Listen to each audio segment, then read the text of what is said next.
పరిశుద్ధుడా, ప్రేమ కలిగిన తండ్రి, మీ శ్రేష్టమైన ఘనమైన ఉన్నతమైన మీ నామాన్ని బట్టి ఈ యొక్క రాత్రికాల సమయంలో నా తండ్రి ఈ యొక్క సంపూర్ణ రాత్రి ప్రార్థన పైన మీ కనుదృష్టి ఉంచి నడిపించండి. మా ప్రభువా, మా తండ్రి, మీరు ఒక జామైన మెలుకు ఉండలేరు అని మీరు శిష్యులతో మీరు చెప్పారు ప్రభువా. తండ్రి, దినాల్లో మేము మా తండ్రి ఆత్మీయ క్షేమం కొరకు మీ సన్నిధిలో ఈ రాత్రి కొద్ది నిమిషాలు ప్రభువా, మరి కొద్ది సమయం మీ సన్నిధిలో గడపడానికి మాకు ఇచ్చిన అవకాశం అంతటిని బట్టి మిమ్మల్ని స్తుతిస్తూ ఉన్నాం తండ్రి. ఈ దినపు ఒక కూడికి ఆశీర్వాదకరంగా చేయండి. విజ్ఞాపన ఆత్మతో మమ్మల్ని మీరు నింపండి. మీ సన్నిధిని ప్రభువా జాగ్రత్తగా వెతికితే నన్ను కనుగొంటారని మీరు చెప్పారు తండ్రి. ఈ రాత్రి మీ సన్నిధిని మేము జాగ్రత్తగా వెతకడానికి సహాయం చేయండి. అనేకుల క్షేమం కొరకు జ్ఞాపకం చేసేవారుగా చేయండి తండ్రి. నాయన సంఘం అంతటిని మీరు జ్ఞాపకం చేసుకోండి. మా ప్రియులు త్వరపడి సమయాన్ని గుర్తిరిగి త్వరపడి రావడానికి సహాయం చేయండి. వారి పనులను పక్కన పెట్టి మీ సన్నిధిలో ప్రభువా గడపాలని ఆ యొక్క ఆలోచన, ఆ యొక్క ఆశను వారి హృదయాలు మీరు కలగ చేయండి తండ్రి. మీకు వందనాలు. ఆ దినం సమీపించుకోలేదే మీరు సమాజంలో కూడుకొనుట మానవద్దని మీరు చెప్పారు. మీరు చెప్పిన మాట ప్రభు మేము తండ్రి దాన్ని గ్రహించడానికి, ఆ మాటను మేము నెరవేర్చడానికి సహాయం చేయండి తండ్రి. నాయన మా ప్రభు ఈ యొక్క రాత్రికాల కూడిక మాకు దీవెనకరంగా చేయండి. నాయన సంఘాన్ని మీరు ఉజ్జీవపరచండి తండ్రి. నాయన మా ప్రభు ఈ ప్రాంతం పట్ల మీ చిత్తాన్ని జరిగించండి. ప్రాంత ప్రజలను దర్శించి ఇక్కడ మందిరం పట్ల ప్రభావాలు ఆసక్తి కలిగి మీరు ప్రభు మీ యొద్దకు రావడానికి సహాయం చేయండి తండ్రి. ప్రాంతం కొరకు, సంఘం కొరకు, అనేకులు కొరకు చేయబడుచున్న విజ్ఞాపనలు మీరు అంగీకరించి ప్రతిఫలం దయచేయండి. ఆత్మ తానే మీ పక్షాన్ని విజ్ఞాపన చేయనని మీరు చెప్పారు.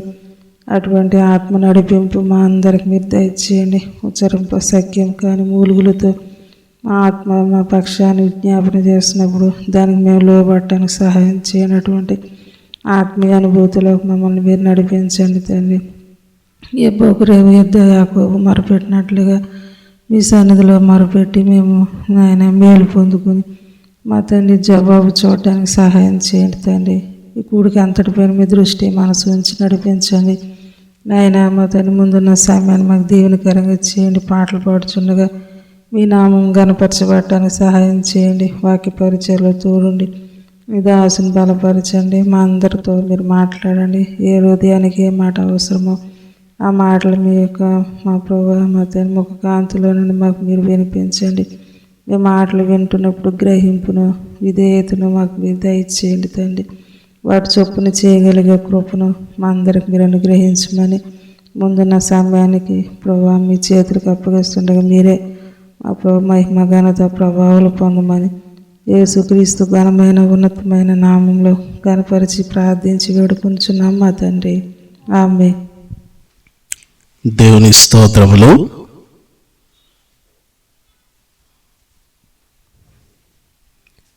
తిరిగి రెండవ శుక్రవారము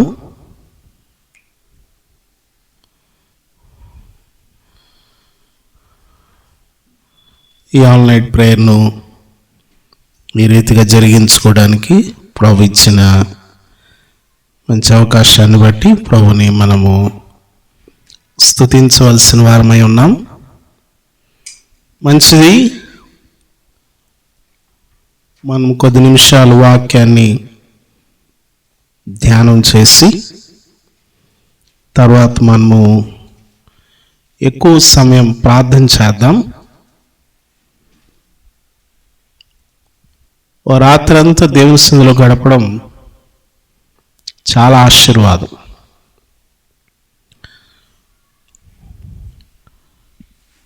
మనం ఒక ఆల్ నైట్ ప్రేయర్ నెలలో ఒక పర్యాయం, మందిరంలో ఒక పర్యాయం, ఇంట్లో ఉండి దేవుని సన్నిధిలో గడిపేటువంటి ఆ విలువైన సమయం మనకెంతైనా ఆశీర్వాదం. సరే, మనం ఎక్కువ సమయం ప్రార్థన చేయాలి కనుక బైబిల్ గ్రంథము నుండి ఆదికాండము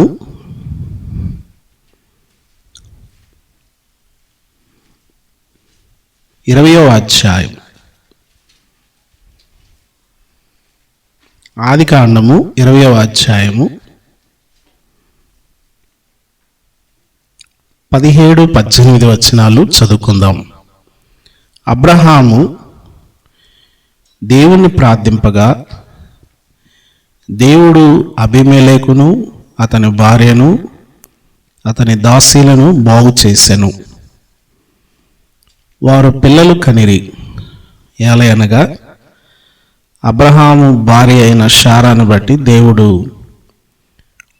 అబీమెలెకు ఇంటిలో ప్రతి గర్భమును మూసి ఉండెను. యోబు గ్రంథము 42వ అధ్యాయము 8వ వచనాన్ని అలాగే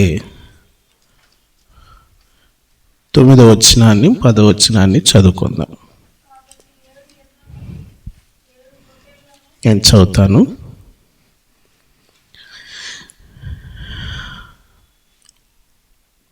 కాబట్టి 7 ఎడ్లను 7 పొట్టేళ్లను మీరు తీసుకొని నా సేవకుడిని యోబునొద్దకు పోయి మీ నిమిత్తము దహన బలి అర్పింపవలెను. అప్పుడు నా సేవకుడు అయినటువంటి యోబు మీ నిమిత్తము ప్రార్థన చేయును.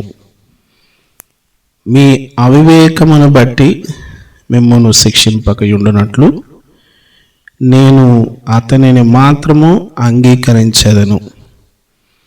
ఏలయనగా నా సేవకుడిని యోబు పలికినట్లు మీరు నన్ను గూర్చి యుక్తమైనది పలుకులేదు. తెమానీయుడైన ఎలీఫజును షూహీయుడైన బిల్దదును నయమాతీయుడైన జోఫరును పోయి యెహోవా తనకు ఆజ్ఞాపించినట్లు చేయగా యెహోవా వారి పక్షమున యోబును అంగీకరించెను. మరియు యోబు తన స్నేహితుల నిమిత్తం ప్రార్థన చేసినప్పుడు యెహోవా అతని క్షేమ స్థితిని మరలా అతనికి దయచేసెను. మరియు యోబునకు పూర్వము కలిగిన దానికంటే 2 అంతలు అధికముగా యెహోవా అతనికి దయచేసెను. దేవుడు ఈ భాగములను మన కొరకు ఆశీర్వదించినట్లు ప్రార్థన చేద్దాం. తలలు వంచండి, కళ్ళు మూసుకోండి. ప్రేమ కలిగిన మా తండ్రి, పరిశుద్ధుడా, మహోన్నతుడా, జీవాధిపతి, మీకు వందనాలు. ఈ ఆల్నైట్ ప్రేయర్ అంతట్లో కూడా మీ సన్నిధి మాకు తోడుగా ఉంచి మమ్మల్ని బలపరచండి. నేను బలహీనుడను, వట్టివాడను. మీ సిలువు చాటును మరుగుపరిచి ప్రభువా మాతో మీరు మాట్లాడండి. రావాల్సిన మా ప్రియులను మీరు త్వరపెట్టి తీసుకురండి. మీ సహాయమును మాకు దయచేయండి. మీ ఆత్మ మాకు సంచకరువుగా అనుగ్రహించినందులకై హృదయం అంతటితో వందనాలు చెల్లిస్తూ యేసు నామములో అడుగుచున్నాం తండ్రి, ఆమేన్. కూర్చునండి ప్రియులారా. ప్రభువైన యేసుక్రీస్తు నామములో నా హృదయపూర్వకమైన వందనాలు మీకు తెలియజేస్తూ ఉన్నాను. మనము ప్రార్థనను గురించినటువంటి విషయాలు ఈ ఆల్నైట్ ప్రేయర్లలో అలాగే ఉపవాస ప్రార్థనలలో మనం జ్ఞాపకం చేసుకుంటూ ఉంటున్నాం. ప్రతి క్రైస్తవుడు వాక్య ధ్యానము, ప్రార్థన జీవితము ఈ రెండు కలిగి లేకపోతే ఆ వ్యక్తిని మనం క్రైస్తవుడు అని అనకూడదు. ఆ వ్యక్తి క్రైస్తవుడు కాదు. అతడు ఆ పేరు అలా పెట్టుకొని ఉండొచ్చు అంతే. క్రైస్తవ కుటుంబంలో పుట్టినంత మాత్రాన, లేకపోతే క్రైస్తవుల పేర్లు పెట్టుకున్నంత మాత్రాన క్రైస్తవులు కారు. బైబిల్ పట్టుకొని ఉంటే క్రైస్తవులు కారు. దాని కొరకు మనం ఏం చేయాలంటే దేవుని సన్నిధిలో ఈ రెండు అనుభవాలు కలిగి ఉండాలి. ఒకటి వాక్యము ధ్యానించడం, వాక్యాన్ని ధ్యానించాలి. రెండవది ప్రార్థన జీవితం కలిగి ఉండాలి. ఈ రెండు చాలా ప్రాముఖ్యమైనవి. ప్రియులారా, దేవుని యొక్క ఉద్దేశాన్ని బంధించగలిగేటువంటి శక్తి ప్రార్థనకు ఉంది. చాలా పెద్ద మాట వాడాను నేను. దేవుని యొక్క ఆలోచనను కూడా ఆపగలిగే శక్తి దేనికి ఉందంటే ఒక ప్రార్థనకు మాత్రమే ఉంది. ప్రియులారా, కాబట్టి మనము ప్రార్థనలు చేయడం ద్వారా, శక్తివంతమైన ప్రార్థనలు చేయడం ద్వారా ఏమండి, దేవుని యొక్క ప్రణాళికలను కూడా మనము మార్చగలము. దేవుని యొక్క ప్రణాళికలు ఏమవుతాయి? మనము మార్చగలం. దేవుని ప్రణాళికను మార్చగలిగేటువంటి వాడు ఎవడైనా ఉన్నాడా అని అంటే ఆ వ్యక్తి ప్రార్థనాపరుడు మాత్రమే. అందుకనే నీతిమంతుని విజ్ఞాపన బాహుబలము కలిగింది అని చెప్పేసి అంటాడు. దేవుని యొక్క ప్రణాళికలను మనం ఎలా మార్చగలము అంటే ప్రార్థన ద్వారా మాత్రమే మనం మార్చగలం. ప్రార్థన అంటే లోకములో ఉన్నవన్నీ జరిగిస్తూ చేసే ప్రార్థన వేరు, నిజమైన ప్రార్థన వేరు.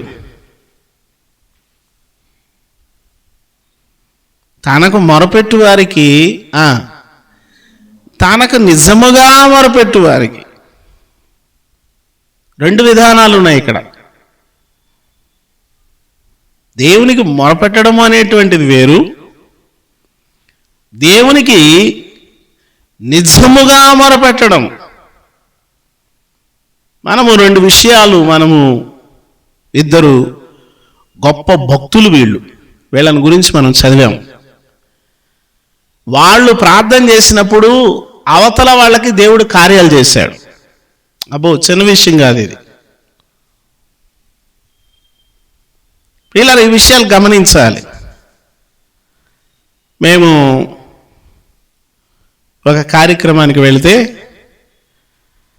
అక్కడ ఆ కార్యక్రమంలో నేను వాక్య పరిచర్య చేస్తున్నప్పుడు ఒక ఆమె బైబిలు ఎలా చదువుతుందంటే కంగుమని చదువుతుంది. చక్కగా, అసలు పెద్ద స్వరంతో చదువుతుంది, పెద్దగా చదువుతుంది, స్పష్టంగా చదువుతుంది. అయితే అది ఒక చిన్న ఈవెంట్ అన్నమాట, ఒక చిన్న కార్యక్రమం. దాంట్లో లోక సంబంధమైన వ్యవహారాలన్నీ ఆమె నడిపించింది. అప్పుడు దాకా ఈ చెంగి ఇటు పట్టుకో, అటుపక్క తిరుగు, ఎదురు బదురు నిలబడండి, ఇట్లాగా అట జరగండి, నువ్వు ఈ పక్క నడువు, ఆ పక్క తిరుగు, ఈశాన్యం ఈ పక్క, ఆగ్నేయం ఈ పక్క అని అన్నీ ఆమె చెప్తుంది.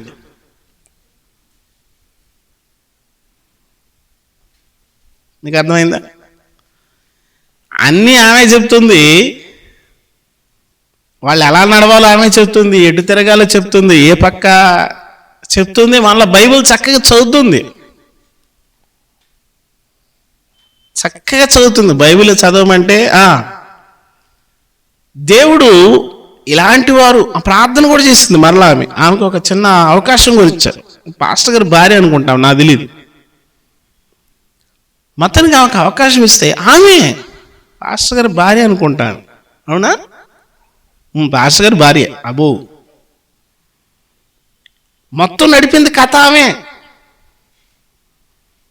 వాళ్ళకి మొఖాలకు పసుపు కూడా రాసింది ఆమె. మొఖాలకు పసుపు రాసా, ఇక్కడ బైబిల్ చదివా. ప్రార్థన అంటే అసలు ప్రార్థన అంటే అది ప్రార్థన కాదు, మామూలు ప్రార్థన కాదు. మళ్ళా నాయన ఏంది ఎంత చక్కగా ప్రార్థన చేసింది, అసలు మామూలుగా లేదని నేను అనుకున్నాను. ఇలాంటి ప్రార్థనా పరులను చూసి దేవుడు సంబరపడిపోడు. దేవుడు ఇలాంటి ప్రార్థనలకి ఆయన ముచ్చట పడిపోడు. ఆయన ప్రణాళికలను, అమ్మో ఇంత పెద్ద మనిషి ప్రార్థన చేసింది, నా ప్రణాళికలు తిప్పేసుకుందామని అనుకోడు ఇలాంటి వ్యక్తుల విషయంలో దేవుడు. దేవుడు మన యొక్క జీవితానికి, మన భక్తికి ముడిపెట్టి దేవుడు లెక్క కడతాడు దేన్నైనా కానీ. మన జీవితం ఎలా ఉంటుంది, భక్తి ఎలా ఉంటుంది, రెండింటినీ టాలీ చేస్తాడు ఆయన. కొన్నిసార్లు మన జీవితంలో జయాలు, విజయాలు మనం చూడలేకపోవడానికి కారణం ఏంటంటే ఈ రెండిట్లో ఏదో ఒకటి కొరవడుతుంది. ఈ రెండిట్లో మిస్టేక్ జరుగుతుంది అన్నమాట. కాబట్టి ప్రియులారా గమనించండి, మనము అబీమెలెకు ఇంటిని గురించి మనం ఆదికాండంలో చూసాము. అబీమెలెకు ఇల్లంతా కూడా శాపంతో ఉండిపోయింది. అబీమెలెకు ఇంటిలో ఆశీర్వాదం లేదు, గొడ్డుబోతనం ఉంది. అంతే కదా, అబీమెలెకు ఇంట్లో గొడ్డుబోతనం ఉంది. అంటే అక్కడ ఫలాలు కనిపించట్లేదు, గొడ్రాలు అంటారు కదా, ఆ వాతావరణం ఉండిపోయింది. ఆ వాతావరణాన్ని ఒక వ్యక్తి వెళ్ళి మార్చాడు. ఎందుకు ఆ వాతావరణం అలా మారిందంటే, కొన్ని వాతావరణాలు అలా మారడానికి కారణము ఏమంటారు, ఈ లోకంలో అయితే ఏమంటారు చెప్పండి, గ్రహాలు అనుకూలించట్లేదంటారు. గ్రహాలు అనుకూలించట్లేదంట. గ్రహాలను తిప్పేస్తారు మన ఇండియాలో. ఈ పక్క ఉన్న గ్రహాన్ని ఈ పక్క జరపగలరు మనోళ్ళు. ఇక్కడే అది బయటికి వెళ్తే మళ్ళీ అవి ఉండవు, గ్రహాలు ఏమి ఉండవు కదా. ఇక్కడ వాతావరణమే వేరుగా ఉంటుంది, పరిస్థితులే వేరుగా ఉంటాయి. ప్రియులారా గమనించండి, దేవుడు ఆ వ్యక్తి యొక్క మనస్తత్వాన్ని బట్టి ఆ ఇంటిలో ఉన్న వాతావరణం అంతా కూడా గొడ్డుబోతు వాతావరణం వచ్చింది, ఆశీర్వాదం లేదు. అయితే దేవుడు ఏం చేశాడు, అదిగో ఆ దైవజనుడి ప్రార్థన ద్వారా ఆయన బాగు చేశాడు. ఆ వాతావరణాన్ని అంతా బాగు చేశాడు. ఆ ఇంటిలో ఉన్న ప్రతి గర్భాన్ని తెరవడానికి, ప్రియులరు గమనించండి, ప్రార్థనకున్న శక్తి ఎంత గొప్పది. ప్రార్థనకున్న శక్తి ఎంత గొప్పది. ప్రతి గర్భమును తెరిచింది. కుటుంబాల్లో ఉన్నటువంటి అశాంతిని అది పోగొట్టింది. లేకపోతే ఎన్నో కుటుంబాల్లో ఉన్నటువంటి దుఃఖాన్ని అది పోగొట్టింది. ఒక ప్రార్థన వాతావరణాన్ని మార్చేసింది. ప్రియులరా, అలాగే మనం గమనిస్తే ఇదిగో ప్రార్థన ఎంత శక్తి కలిగిందో మనం ఆలోచన చేస్తే, మనము ప్రార్థన ఎంత శక్తి కలిగింది. ఒక దైవజనుడు అంటాడు, ప్రార్థన అగ్నిలాగా కాల్చగలదంట. ప్రార్థన అగ్నిలాగా కాల్చగలదు, అది మండించగలదు ప్రార్థన. ప్రియులరా, మనము దేవుని సన్నిధిలో ప్రార్థనకి కూడి వచ్చినప్పుడు మనము ఒక్కసారిగా ప్రార్థన విధానము ఇలాగా అనేటువంటిది మనం స్పష్టంగా నేర్చుకోలేము. అసలు ప్రార్థన విధానము మనకు వెంటనే అర్థం కాదు. మనం ఒక్కోసారి అనుకుంటూ ఉంటాం, ఇలా చేయాలి, ఇలాగ అనుకుంటాం. కానీ మనం ఎప్పుడైతే దేవుని యొక్క స్వాధీనంలోకి మనం వెళ్ళిపోతామో, పరిశుద్ధాత్మ దేవుని యొక్క స్వాధీనంలోకి మనం ఎప్పుడైతే వెళ్తామో, ఆత్మపూర్ణులై ఎప్పుడైతే మనం ఉంటామో, మనము ఆత్మ వశములో ఉండి మనము చేసే ప్రార్థన దేవునికి అంగీకారంగా ఉంటుంది అన్న సంగతిని మనం గుర్తుపెట్టుకోవాలి. ఆ వ్యక్తి లోకంలో ఉన్న కార్యాలన్నీ జరిగిస్తూ వచ్చి ఇప్పుడు ఆత్మవశుడైపోయాడంటే ఎలాగా? అంతకుముందు వేరే వశమై ఉన్నాడు కదా. ఇప్పుడు దాకా నేను వేరే వశంలో ఉన్నాను, నేను మళ్ళీ ఆత్మవశంలోకి వెళ్ళాలంటే ఎలాగా? అంటే అది ఒక గంట, ఒక రోజు, ఒక సమయంలో అయిపోయే ప్రక్రియ అది కాదు. దానికి చాలా సమయం పడుతుంది. మనం దేవుని యొక్క ఆత్మవశములోకి వెళ్ళిపోయి పరలోక సంబంధమైన ప్రార్థనలు ఈ లోకంలో మనం చేయాలంటే దానికి సమయం పడుతుంది. దానికోసం మనము ప్రతిరోజు ఈ ప్రాక్టీస్ చేస్తూనే ఉండాలి. మనం అనుకుంటూ ఉంటాం ఏదో 4 మాటలు వల్లించేయగానే నేను చాలా పెద్ద ప్రార్థన పరుణ్ణి, నేను చాలా పెద్ద ప్రార్థన పరులని అనుకుంటూ ఉంటాం. బైబిల్లో మాట ఉంటుంది ఏమనంటే, మనము యుక్తముగా ఎలా ప్రార్థన చేయాలో మనకు తెలియదంట. అది బైబిల్ చెప్తున్న మాట. అసలు యుక్తంగా ఎలా ప్రార్థన చేయాలో మనకు తెలియదు. ఇప్పుడు మనమేమనుకుంటాం, చాలా ప్రార్థన యోధులు ఉన్నారు. ప్రార్థన మన జీవితము సరిగా ఉన్నప్పుడు, మన జీవితము వాక్యములో కట్టుకుంటున్నప్పుడు మనకు సరైన ప్రార్థన వస్తుంది. ప్రార్థన మనకు ఎప్పుడు మంచి ప్రార్థన ఎప్పుడు వస్తుందంటే మన జీవితాన్ని క్రీస్తులో కట్టుకుంటుండాలి, వాక్యములో కట్టుకుంటుండాలి. మన జీవితాన్ని సంఘములో కట్టుకుంటుండాలి, పరిశుద్ధతలో కట్టుకుంటూ వెళ్తున్నప్పుడు మనకు ప్రార్థన వాతావరణములో మార్పు వస్తుంది. అది మనమే గమనిస్తాం. నా ప్రార్థనలో మార్పు వచ్చింది అన్న సంగతి నువ్వే గమనిస్తావు.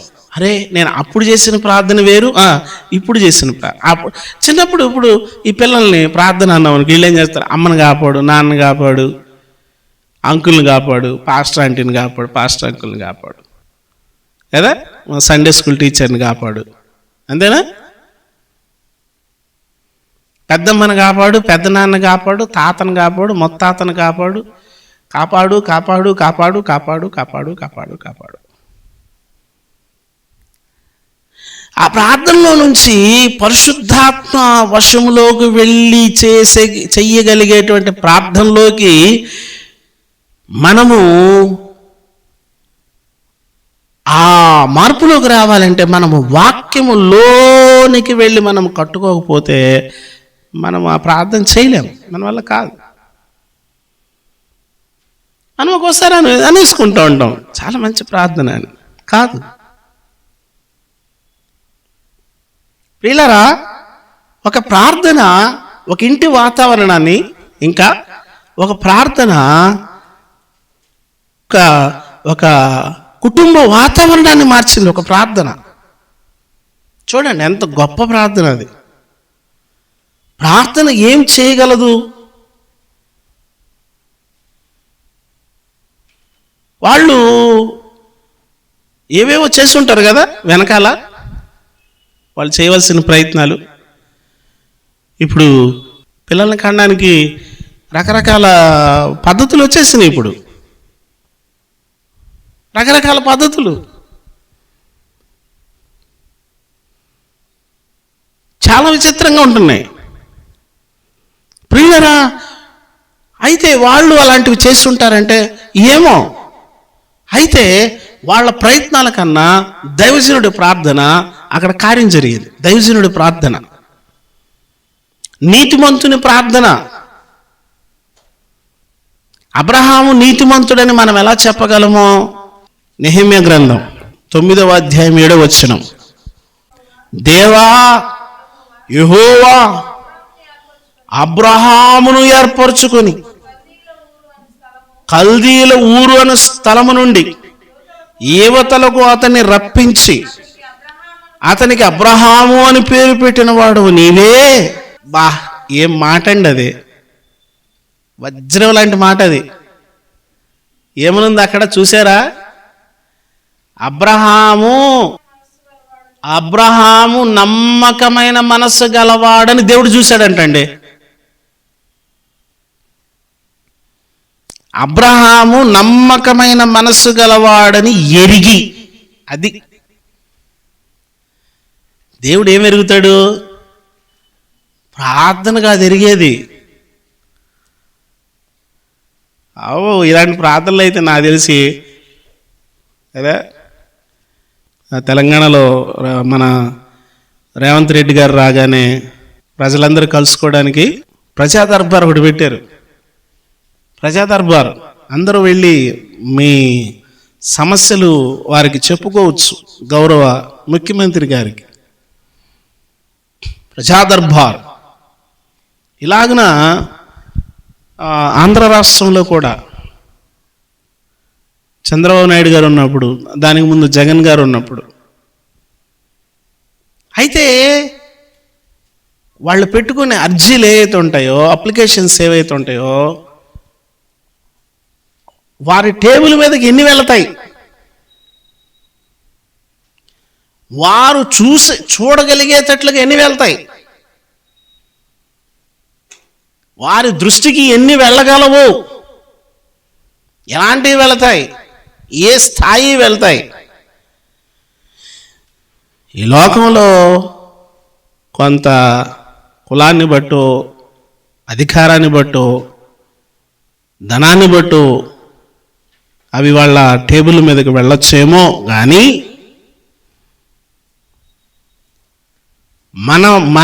మనం పెట్టుకునే అప్లికేషన్ దేవుని పాద సన్నిధికి ఈ వచనాన్ని బట్టి వెళ్ళగలదు. అతడు నమ్మకమైన మనస్సు గలవాడని ఎరిగి, ఆమె యొక్క నమ్మకత్వాన్ని బట్టి, ఆమె యొక్క నీతిని బట్టి, అతని యొక్క నీతిని బట్టి నేను ఆ ప్రార్థన వింటాను. కదా దేవుడు ఎలా వింటాడు? అన్నీ వింటాడా? ఇప్పుడు మనం అనుకోవాలి, అన్నీ వింటాడా? చెప్పట్లేదు. వాస్తు చూసుకుంటా మేము ఒక ఆమె దగ్గరికి వెళ్ళాం. ఆమె అప్పటికి బొట్టు పూలు పెట్టేసుకుని గరగర గరగర తిరుగుతుంది. మమ్మల్ని చూడగానే టగటగ మొత్తం కడిగేసి, మొహం కడిగేసి వచ్చేసింది బయటికి. అని నువ్వు ఎవరికి భయపడ్డావు? నువ్వు ఎవరికి భయపడ్డావు? మమ్మల్ని చూడగానే ఆమె వెంటనే పాపం చక్కగా అలంకరించుకున్న బొట్టు, ఆ పూలు మొత్తం లొంగెట్టేసింది కదా. ఏం చేస్తా ఉంటారు? ఆడికి వెళ్ళిపోయాక బొట్టు పెట్టుకోవచ్చు. అసలు నేను బొట్టు ఎవడు తీమన్నాడు? మేము తీమన్నావా? చర్చికి వస్తే బొట్టు తీసేయలేని వాడని చెప్పాడు నీకు? మన చర్చికి బొట్టు పెట్టుకొని వస్తారు, చూసారా మీరు? బొట్టు తీయమంటావా ఏంటి? పెట్టుకో, అది నీ ఇష్టం. మనిషిని చూసినప్పుడు ఎందుకు? బొట్టు నీకై నువ్వు తీసేసినప్పుడు దానికి అర్థం ఏంటంటే, నీవు దేవునితో చేసే నిబంధనలో నిలిచి ఉన్నానని ప్రమాణం చేసావు కాబట్టి నువ్వు తీసేసావు. నువ్వు తీసావు కదా, మళ్ళీ అక్కడికి వెళ్ళా పెట్టుకోవడం ఎందుకు? డ్రామా ఎందుకు? ఏమన్నా డ్రామాలు జరుగుతున్నాయి, డ్రామా పోటీలే? ఎందుకు ఇది? వీళ్ళరా గమనించండి, దేవుడు ఖచ్చితంగా ఒక వ్యక్తిని దేవుడు ఖచ్చితంగా ఆశీర్వదించాలంటే, ఒక వ్యక్తి యొక్క ప్రార్థన దేవుడు వినాలి అంటే, ఒక వ్యక్తి ప్రార్థనకి దేవుడు జవాబు ఇవ్వాలి అని అంటే, ఆ వ్యక్తిలో దేవుడు ఈ క్వాలిటీ చూస్తాడు. దేవుడు ఇది చూడకుండా దేవుడు ఏమీ చేయడు, గుర్తుపెట్టుకోండి. దేవుడు దేవుడు ఖచ్చితంగా, పరిశుద్ధాత్మ దేవుడు యేసుక్రీస్తు ప్రభువారు ఖచ్చితంగా దీన్ని చూస్తాడు. ఆయన ఎరిగాడంట.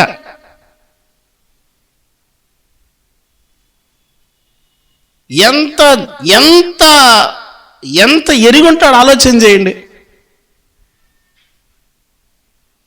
ప్రియులారా, దేవుడు మనం ఎలాంటి వాళ్ళమో చూసి దేవుడు ఫలితాలు ఇస్తాడు.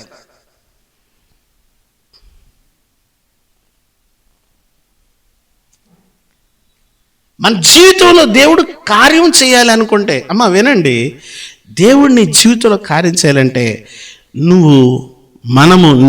మనమందరము నమ్మకమైన వారిగా ఉండాలి. సామెతల గ్రంథంలో ఉంటుంది, నమ్మకమైన వానికి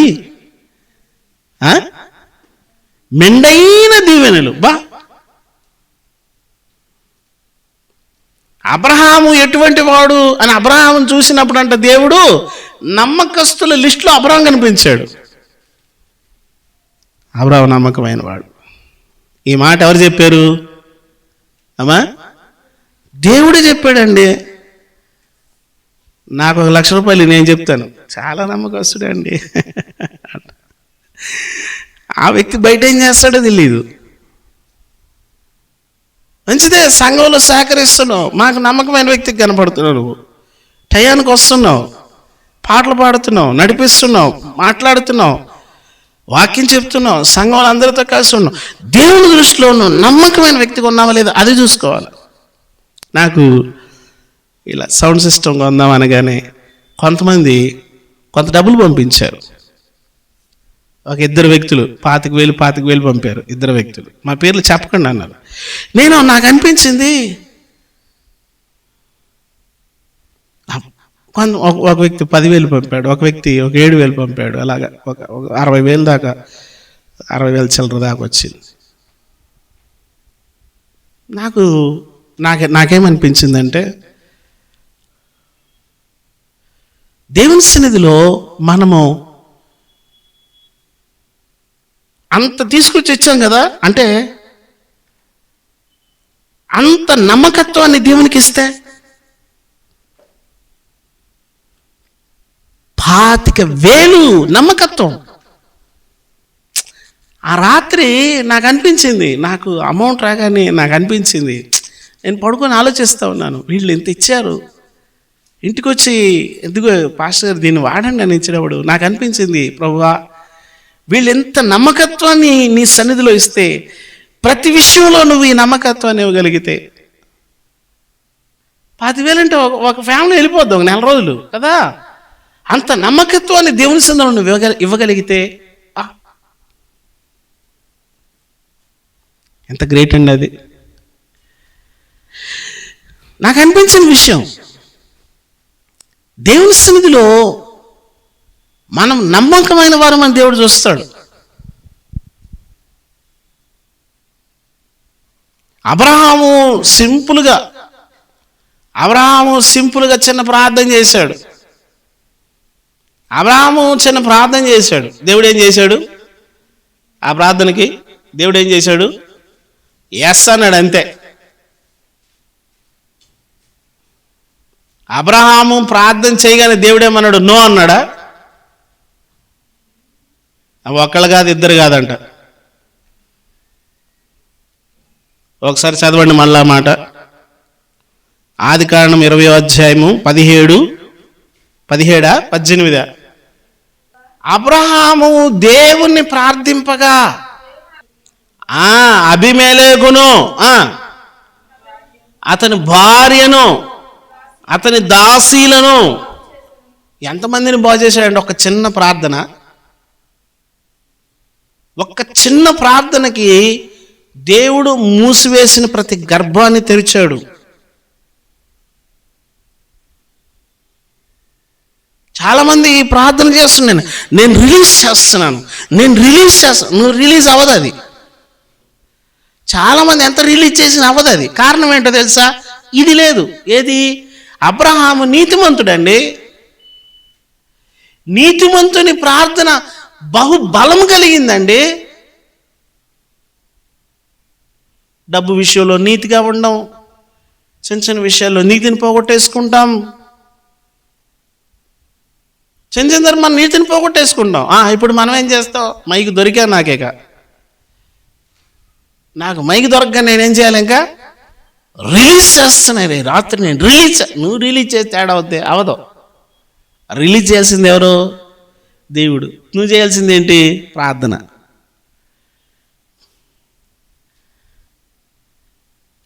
ఏమండి, మనము యేసుక్రీస్తు నీతి కిందకే వస్తాం, మంచిదే. మరి మనం ఏం చేయాలా? నువ్వేం చేయాలా? యేసుక్రీస్తు నీతి మాదండి అని అంటారు మళ్ళా. మరి నువ్వు చేయాల్సిన పని నువ్వేం చేయవా?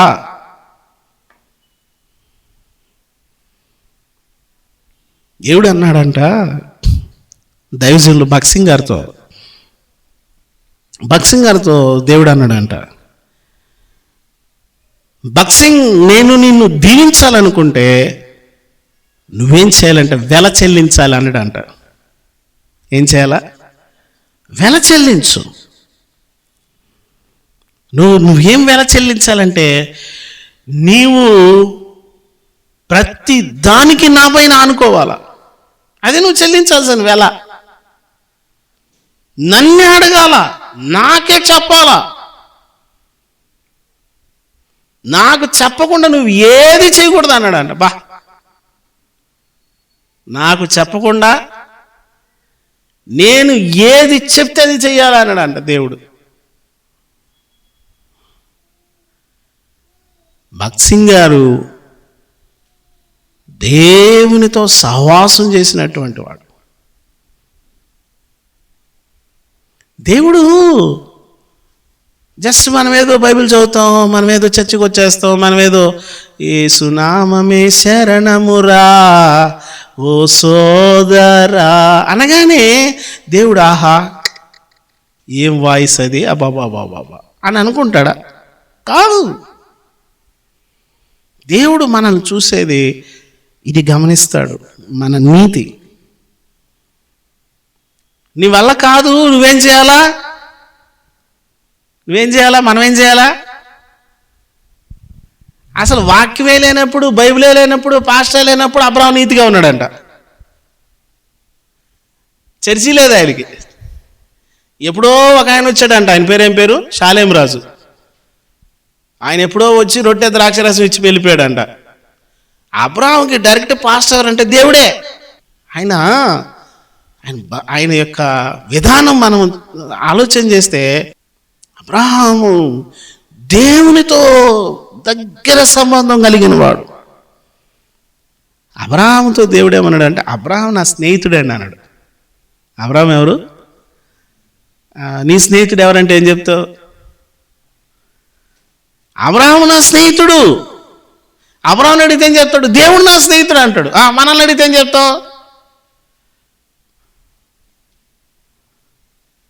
ప్రతి ఒక్కడు మన స్నేహితుడేగా. పిల్లలు, అబ్రహాము దేవుణ్ణి నమ్మాడు. ఎంత నమ్మాడంటే అబ్రహాముని గురించి ఆలోచన చేస్తే, కొండ మీదకి పిల్లోడిని తీసుకెళ్ళి ఈ సాధ్యపడుతుందండి అసలు? ఆయన తీసుకెళ్ళాడు, పడుకోబెట్టాడు. అసలు మనకి ప్రభు ఆ మాట అంటే అసలు ఇవ్వక ప్రభు మనకిచ్చి తీసుకుంటాడు. అసలు తెచ్చే ఇది ఖచ్చితంగా ప్రభు స్వరం అయితే కాదు. ఇది ఎవరి స్వరము? ఖచ్చితంగా ఇది చీకటై ఉంటుంది. నాకు అనుమానం. ఏమో శరమ ప్రార్థన చెయ్యి, అమ్మో శరమ ప్రార్థన చేయి తల్లే. ఏమైందంటే ఏం చెప్పను, కొంచెం మనసు కష్టంగా ఉంది. ఏంటో చెప్పలేవా? రాత్రి ఒక స్వరం వినపడిందమ్మా. ఏంటి? నీకు ఒక్కడే ఉన్న నీ కుమారుని తీసుకొచ్చి బలర్పించేమని. అసలు శారమ్మ చెప్తే పెద్ద రచ్చ అయిపోద్ది అనుకున్నాడేమో. ఏం చెప్పాల, సైలెంట్గా వెళ్ళిపోయాడు అండి. ఇలాంటి అబ్రహాం ప్రార్థన చేసినప్పుడు దేవుని జవాబు ఎలా ఉంటుంది? సాక్రిఫైస్ చేయడం అంటే వెల చెల్లించడం అంటే ఇదే. దేవుడు చెప్పింది ఏం చేయాలా? దేవుడు చెప్పింది ఎవరో పాస్టర్ గారిని అమెరికా పంపించారంట, ఒక సంఘం, ఒక సహవాసం. అక్కడ నాకు పిక్కిలు దొరకట్లేదని వచ్చేసాడు ఆయన, సేవ వదిలేసి. ఊరగాయ చాలామంది దేనికోసం వదిలేస్తారు? నీతిని, దేవుని సన్నిధిని, వాక్య పఠనాన్ని. మనకున్న వాటి కోసం, మన అవసరతల కోసం వదిలేస్తే దేవుడు ఊరుకోడు. ఒక ప్రార్థన ఏమండి, లోకంలో ఉన్నవన్నీ తగిలించేసుకొని నేను ప్రార్థన చేస్తానంటే ఆ అప్లికేషను ఆ టేబుల్ మీదకి వెళ్ళదు. నేను ఒక్కోసారి ప్రార్థన చేస్తా అనుకుంటాను, కొన్నిసార్లు కొంతమంది ప్రార్థన అంశాలు చెప్తే అది 6 నెలలు, 8 నెలలు, 12 నెలలు, 3 సంవత్సరాలు, 4 సంవత్సరాలు జవాబు రాదు. నాకు అనిపిస్తుంది, ఏంటి జవాబు ఎందుకు రావట్లేదు అనే క్వశ్చన్ వస్తుంటుంది. అప్పుడు ఒకే అంశం ప్రార్థన చేస్తా ఉన్నాం అనుకో, రాకపోతే ఏంటి? ఏమంటే ఎలా ఉంటుంది? మీకు ఎప్పుడైనా అనిపించిందా? నాకు బోల్సార్లు అనిపించింది. ఎందుకు ఈ అప్లికేషన్ ఎందుకు వెళ్ళడం లేదని అంటే అక్కడ ఏదో తేడా ఉంది, సంథింగ్ అక్కడ. ప్రియులారా గమనించండి, దేవుడు మన ప్రార్థనలకు ఆయన జవాబు ఇవ్వాలనుకుంటాడు. అయితే మన ప్రార్థనలకు జవాబు ఇవ్వడానికి మన చేతులు పరిశుద్ధమైనవై ఉండాలి. మన ప్రార్థన తీసుకెళ్ళి అక్కడ పెట్టే మన చెయ్యి బాగుండాల. ఆ పరిశుద్ధిని సన్నిధికి వెళ్ళేటప్పుడు ఆ చెయ్యి తీసుకుని వెళ్ళే హృదయం బాగుండాలా, ఆలోచన బాగుండాలా, ఆ వ్యక్తి యొక్క జీవితం బాగుండాల.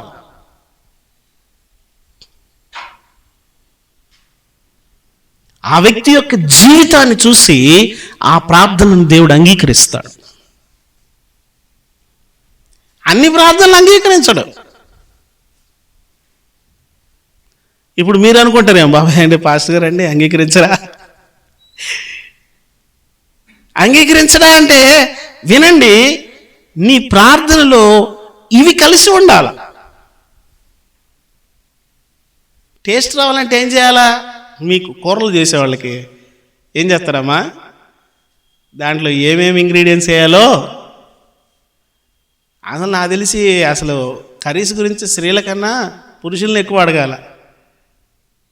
అలా నెంబర్ 1 చేస్తారండి. అసలు చెప్తారు, అది వేస్తే అసలు మామూలుగా ఉండదండి అని చెప్పి రొగ్గొట్టేద్ది కూర. ఇలా గమనించండి, అది అమోఘమైన రుచి రావాలంటే ఎలాగా?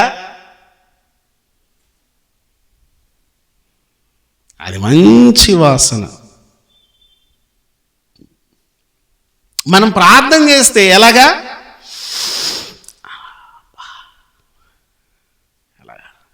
ఆఘ్రాణించడం అన్నమాట దాన్ని.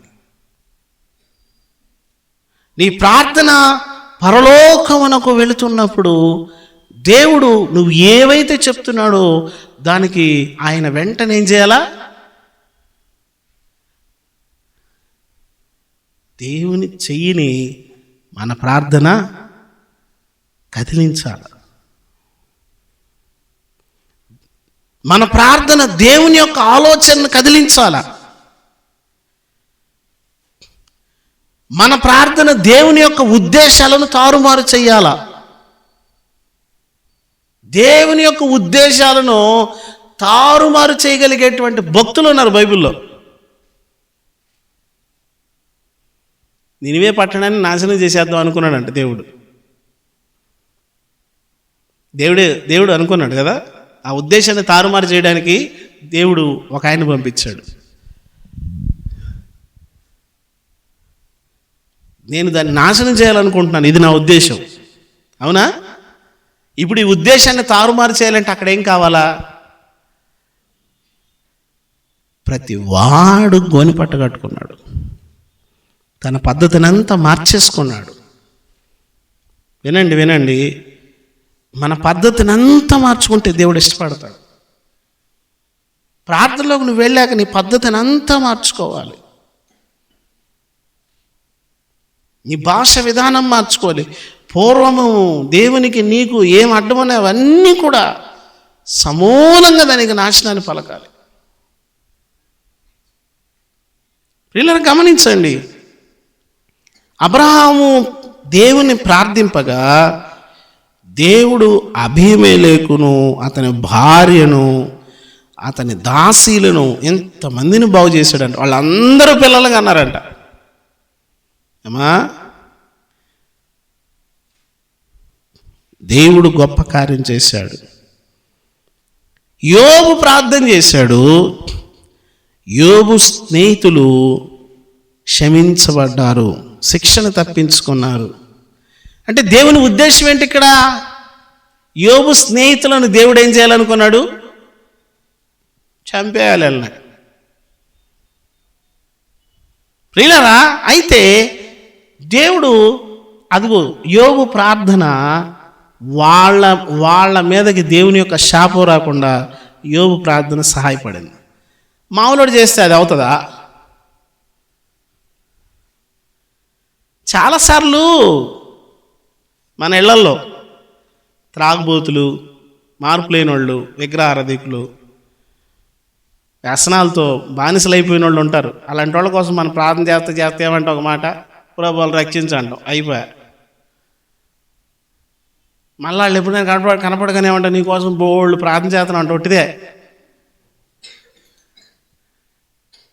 చెప్పారు. ఎప్పుడైనా వాళ్ళు కనపడినప్పుడు అసలు మీకోసం మామూలుగా కాదు, బోళ్ళు ప్రార్థన చేస్తున్నాం అమ్మా అంటాం. కానీ అసలు నువ్వు చెప్పే ఒక మాటే, నువ్వు చెప్పే ఒక పదమే యోబు లాంటి నోట్లో నుంచి వస్తే, అబ్రహాం లాంటి నోట్లో నుంచి వస్తే వెంటనే పరలోకం రెస్పాండ్ అవుద్ది. పరలోకం రెస్పాండ్ అవుద్ది. మన ప్రార్థనకి రెస్పాండ్ అయ్యేది ఎవరు తెలుసా? చర్చి కాదు, పాస్టర్ గారు కాదు, పరలోకమే కదులుతుంది. మీరు ఎవరైనా పోయి మన సీఎం గారు చేయబట్టుకొని లాక్కొస్తారా? 2 సార్లు ఎంత ఉంటుంది ఎస్కార్టు? జెడ్ కేటగిరీయా? జెడ్ ప్లస్సా? జెడ్ ప్లస్ ఉంటుందా? ఇంకా ఎక్కువ ఉంటుందా? వాళ్ళు ఏం చేస్తారు? పోగానే నలిపేస్తారు పట్టుకొని. సీఎం గారు చేయి పట్టుకుంటా. అసలు మన ప్రార్థన పరలోకములో ఉన్న దేవుని చేతిని కదిలిస్తుంది. రా నువ్వు అంటది. చిన్నపిల్లలు వెళ్ళిపోయి వాళ్ళకి ఏదైనా బయట ఏదైనా సమస్య వచ్చిందనుకో, పరిగెత్తుకుంటూ వెళ్ళిపోయి పిల్లలు నాన్న చేయిని పట్టుకొని లాక్కొస్తారు బయటికి. రా, సమస్య వచ్చింది, రా బయటికి, రా నువ్వు బయటికి రా. నాన్న వస్తాడు, ఏంటి నీ సమస్య అని. నాన్నలాగా బయలుదేరి రావాలా. నాన్నలాగా బయలుదేరి రావాలంటే నువ్వు ఎలా ఉండాలా, మనం ఎలా ఉండాలా? చిన్నపిల్లల్లా ఉండాలి. అప్పుడు వస్తాడు నాన్న, లేకపోతే నాన్న రాడు. ఎంత వెతికినా నాన్న ఏమి రావంటే, నేను రాలేను నాన్న అంటాడు ఆయన. కారణం ఏంటంటే ఇదిగో ఇలాంటి వ్యక్తులుగా మనము లేమేమో.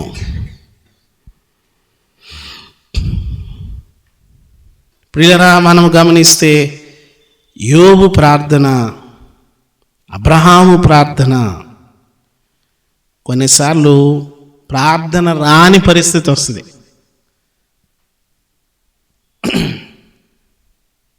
మీరు చెప్పండి, ప్రార్థన చాలాసార్లు రాదు. ఇంట్లో ఏదైనా సమస్య, ఎక్కువగా సమస్య ఇంట్లో భార్యాభర్తలకు వస్తుంది. అవునా? ఆమె కొంచెం స్త్రీ కాబట్టి ఏం చేస్తారంటే ఒక మాట, కొంతమంది భర్తలు సరదాగా కూడా ఒక మాట అంటే వెంటనే అది పెద్ద రచ్చగా అయిపోద్ది, రచ్చరావిడైపోద్ది. ఏదో ఊరికినే కాసేపు అన్నట్టుగా వీళ్ళేమని అన్నారు అనుకో, వాళ్ళని అదని ఇదని ఇక మాట్లాడుకోరు. టక్కన నాలాంటి పాస్ట్ ఆ టైంలో వచ్చాడు అనుకో, అప్పుడు ప్రార్థన స్తోత్రం స్తోత్రం అంటూ ఉంటారు వీళ్ళిద్దరు. అవి ఒట్టొట్టి స్తోత్రాలు. స్తోత్రం స్తోత్రం అంటుంటారు. గమనించారా? మళ్ళా పాస్టర్ గారు అలాగే వెళ్ళిపోయాక వెంటనే ఎవరి పనులు వాళ్ళు ఉంటారు. ఆ టైంలో నాలాంటి పాస్టర్ ఎవరన్నా గబక్కని అమ్మ చిన్న ప్రార్థన నువ్వు చేయరా అన్నాడు అనుకో, ఇంకా అంతే. అయ్య బాబాయ్ రాదు అంటుంటారు. సరే ఏదో 100% మేము అనగానే మేమే చేసి వస్తాం కాబట్టి తప్పించుకున్నట్టే. ఇక ఇంట్లో ఉంటే అలాగే రాదు. ఆదివారం వచ్చినా కూడా చర్చిలో కూర్చుంటాము, ఆ వాక్యం మీద వింటాం. కొంచెం ఏదో మనసు కదిలితే ఏం చేస్తామంటే కళ్ళు మూసుకొని ఆ హృదయం లోపల ఎక్కడో ఆ మూల, ఆ చివర కార్నర్లో హృదయంలో ఆ మూల, ఉదాహరణకి హృదయం 25 ఎకరాలు అనుకుంటే ఆ 1 గజం 2 గజాలు ఉంటుంది అనమాట స్థలం ప్రార్థనకి. 25 ఎకరాలు అనుకుంటే ఎక్కడో ఆ మూల ఉన్నది అమ్మరు పెడతా ఉంటుంది. పెదవి కూడా కదలదండి, పెదవి కూడా కదలదు.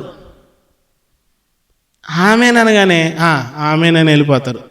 ఖచ్చితంగా ఇట్టాటి ఉపవాస ప్రార్థన ఇట్టాటి ఆల్నెట్ పెరిగి వస్తే నువ్వు చచ్చినట్టు ప్రార్థన చేయాలి.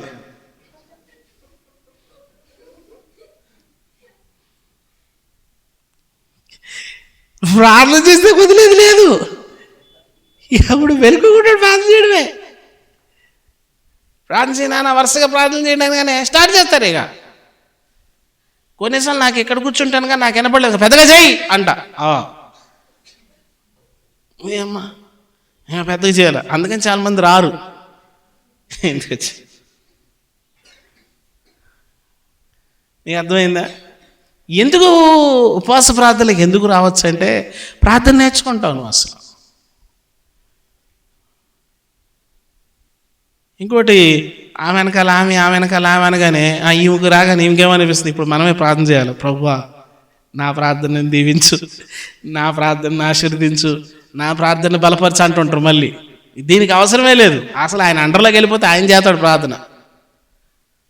నువ్వు ప్రార్థన చేయొద్దు. అసలు నువ్వు ప్రార్థన చేస్తే మొత్తం కైమా కొడతావు, ఉన్నదాన్ని నాశనం చేసేస్తావు, కూల్చేస్తావు నువ్వు. అసలు ఆయన అండర్లోకి వెళ్ళిపోతే అది అమోఘమైనటువంటి ప్రార్థన. యోనాకు ప్రార్థన రావట్లేదు. ఓరి నాయన పడవంతా ఊగిపోతుంది, సముద్రం కదిలిపోతుంది, వాళ్ళు వచ్చారు నిద్ర లేపారు. ఒరే అసలు ఎంత బాధాకరమైన మాట. ఓ పాస్టర్ గారిని, ఓ ప్రవక్త అండి ఆయన, ఇశ్రాయేల్ దేశ ప్రవక్త. మళ్ళీ ఆయన పెద్ద బిల్డప్ కొట్టాడు. ఆయన ఏమన్నాడు చదవండి. యోనా ఏమన్నాడు చదవండి. నేను భూమి ఆకాశములకు సృష్టికర్త అయిన యెహోవా సేవకుడు అన్నాడు. లేనిపోయింది చెప్పకుండా ఉండ బాగుండు.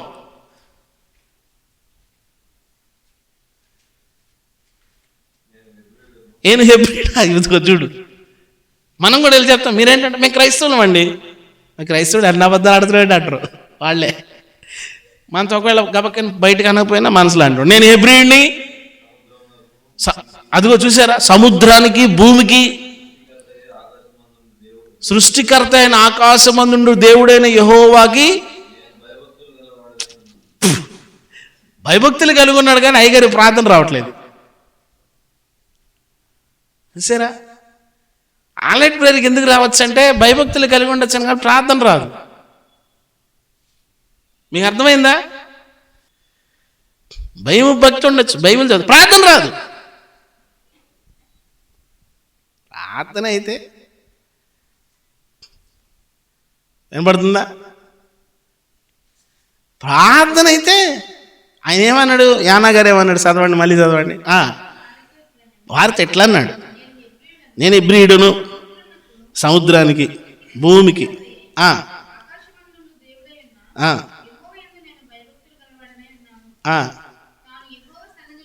అసలు ఈ స్టోరీ అంతా ఎప్పుడు చెప్పాడు చెప్పండి మీరు ఒకళ్ళు ఎవరన్నా? ఎప్పుడు చెప్పాడండి? ఎప్పుడు చెప్పాడు? మీరు చెప్పండి. అమ్మా అది దొంగ దొరికాక వచ్చాడు బయటికి. తుఫాను వచ్చినప్పుడు రాలేదు నాన్న, తుఫాను వస్తే సైలెంట్గా ఉన్నాడు. అందరూ కలవరపడుతుంటే ఇది గొడవ వాళ్ళదే. తేలు కుట్టిన దొంగలాగా ఉన్నాడు. దొంగోడు ఒక ఇంట్లో దూరాడంట. దొంగోడు ఒక ఇంట్లో దూరేసరికి ఆ దొంగోడిని ఏం చేసిందంటే తేలు కుట్టింది. ఆ దొంగోడిని తేలు కుట్టింది. తేలు కుట్టగానే ఏం చేశాడు ఈ దొంగడు? దొరికితే కొడతారు, అంత బాధను కూడా అలా వచ్చుకో సైలెంట్గా కొట్టాడు. యోనా ఇంత పెద్ద వర్షం, ఇంత గొడవ గోత్రం జరుగుతుంటే ఎలా ఉన్నాడు? చీటీ పడేదాకా సైలెంట్గా ఉన్నాడు. ఎంత అసలు గౌరవం ఇది. చీట్లు వేయదు అన్నప్పుడు కూడా గమ్ముకున్నాడు. నేనేరా అనలా. చీటీ పడగానే యోనా మీదకి రాగానే చూడండి, యోనా అప్పుడు చెప్తున్నాడు ఈ మాట. ఏమని? నేను అసలు ఎవడరా నన్ను అడిగారు వాళ్ళు.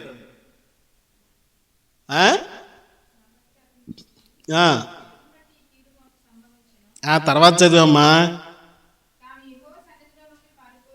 దానికి ముందో మాట ఉంటుంది, ఓయ్య అని ఉందా? ఇప్పుడు అసలు ఆ ట్రావెల్ చేసే వాళ్ళకి ఆ భాష ఎలా ఉంటుందండి? మనకు బైబిల్లో ఓయ్య నిద్రపోతే అని రాసింది, కానీ అలా పద్ధతిగా పిలుచుంటారా? ఇంత గౌరవాన్ని పోగొట్టుకున్నాడు ఆయన.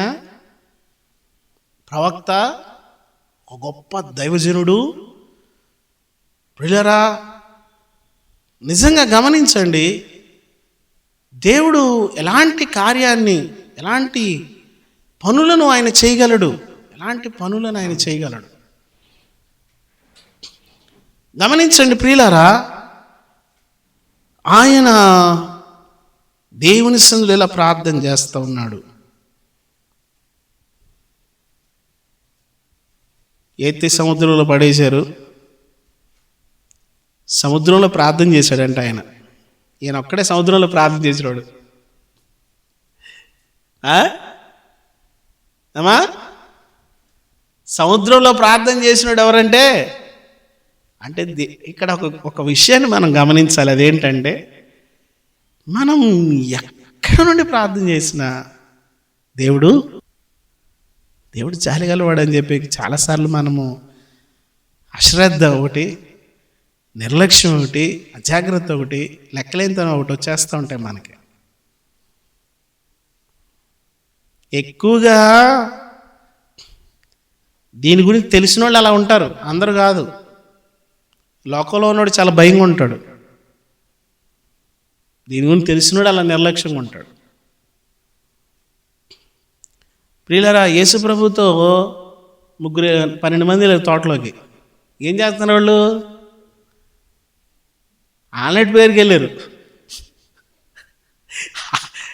ఆల్రెడీ ప్రేయర్కి వెళ్ళిన వాళ్ళు ఏం చేయాలండి? మంచిగా యేసుప్రభు వారు లేచి వచ్చేమన్నారు. అమ్మా, ఒక ఆమె అంటుంది, యేసుప్రభు వాళ్ళని తీసుకెళ్ళారు, అదే స్త్రీలను తీసుకెళ్తే ఆల్రెడీ ప్రేయర్ చేసేద్దరు వాళ్ళు అన్నది. యేసుప్రభు వారు పురుషుల్ని తీసుకెళ్ళాడు, అదే మమ్మల్ని తీసుకెళ్ళి ఉంటే ఒక్కొక్కళ్ళు 1 గంట పట్టుకుంటే మన టైం చాలదు అసలు. నిజంగా కొంతమంది స్త్రీలు ప్రార్థన చక్కగా చేస్తూ ఉంటారు, మంచి ప్రార్థన, కన్నీరు కారుస్తారు. దైవజనుడు అంటాడు, సంఘాల్లో స్త్రీలు కార్చే కన్నీరే సంఘానికి బలం అని. అలాంటి పాస్టర్ గారు పురుషులు ప్రార్థన అవసరం లేదంటారు. అలా అని కాదు.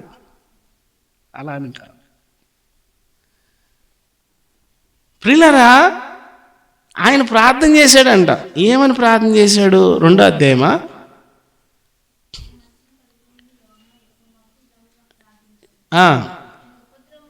నేను ఉపద్రవంలో ఉన్నాను. అసలు ఈయన సముద్రంలో ఉన్నవాడు, ఓడలో ఉన్నవాడు ఇప్పుడు ఉపద్రవంలోకి వచ్చాడు. ఓడలో నుండి ఉపద్రవంలోకి వచ్చాడు ఆయన. ఓడలో నుండి ఎందుకు అసలు ఈ గొడవ అంతా? ఉన్న డబ్బులతో శుద్ధంగా ఆడకపోతే చాలామంది ఆ పని చేయరు. చాలామందికి అలవాటు ఏంటంటే,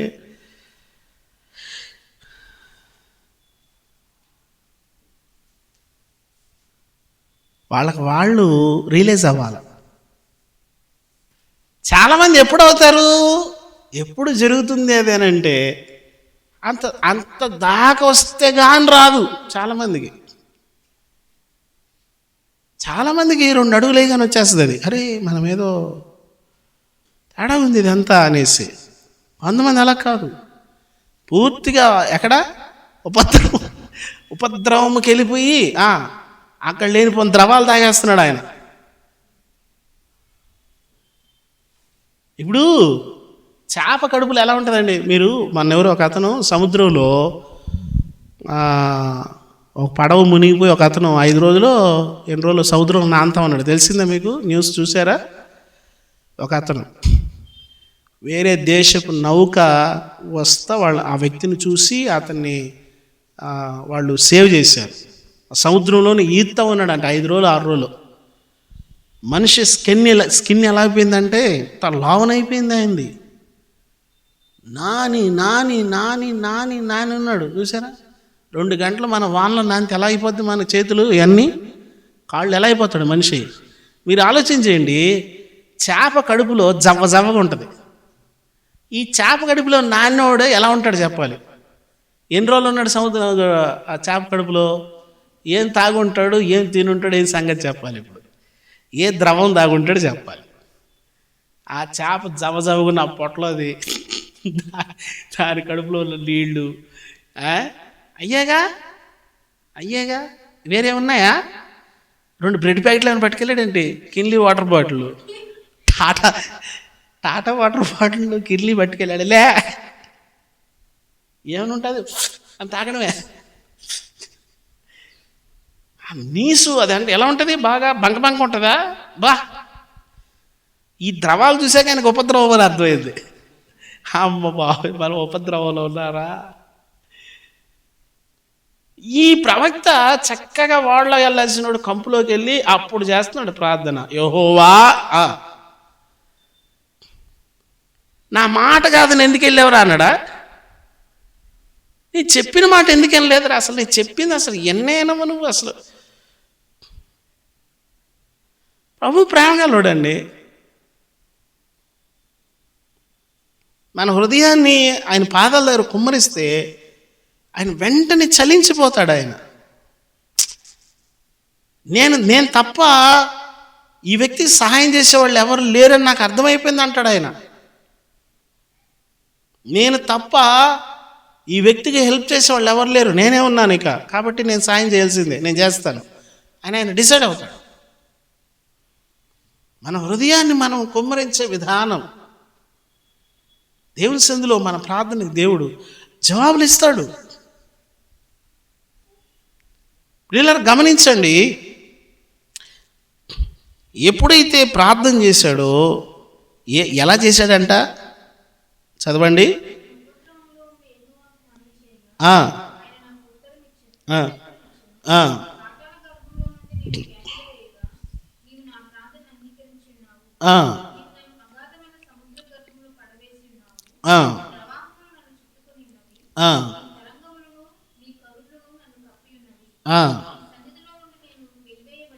ఆయన పాతాళ గర్భములోకి వెళ్ళిపోయాడంట అండి. పాతాళ గర్భములోకి వెళ్ళి ఆయన ప్రార్థన చేస్తూ ఉన్నాడు. ప్రియులరా, దేవుడు ఆయన ప్రార్థన విన్నాడు. ప్రార్థన విని ఇప్పుడు ఆ పాట గుర్తొచ్చింది నాకు. యెహోవా తండ్రి అనే గాడు ఉన్నాడు, బండికి గాడు ఉన్నాడు. యెహోవా తండ్రి అనే గాడు ఉన్నాడు, బండికి గాడు ఉన్నాడు. రాకడనే రైలు బండి వస్తున్నది. ఇప్పుడు డ్రైవర్కి చెప్పాడు ఈ గాడు. ఏ డ్రైవర్కి? చేప డ్రైవర్కి. బండి ఇప్పుడు యూటర్న్ తీసుకోవాలన్నాడు అంతే. బండి యూటర్న్ తీసుకొని ఎక్కడికి వస్తుందంటే ఇప్పుడు నినివేకి వస్తుంది బండి. ఈ గార్డు ఏం చేస్తాడంటే మనకు డైరెక్షన్ చేస్తాడు. ఆ నాసులో నుంచి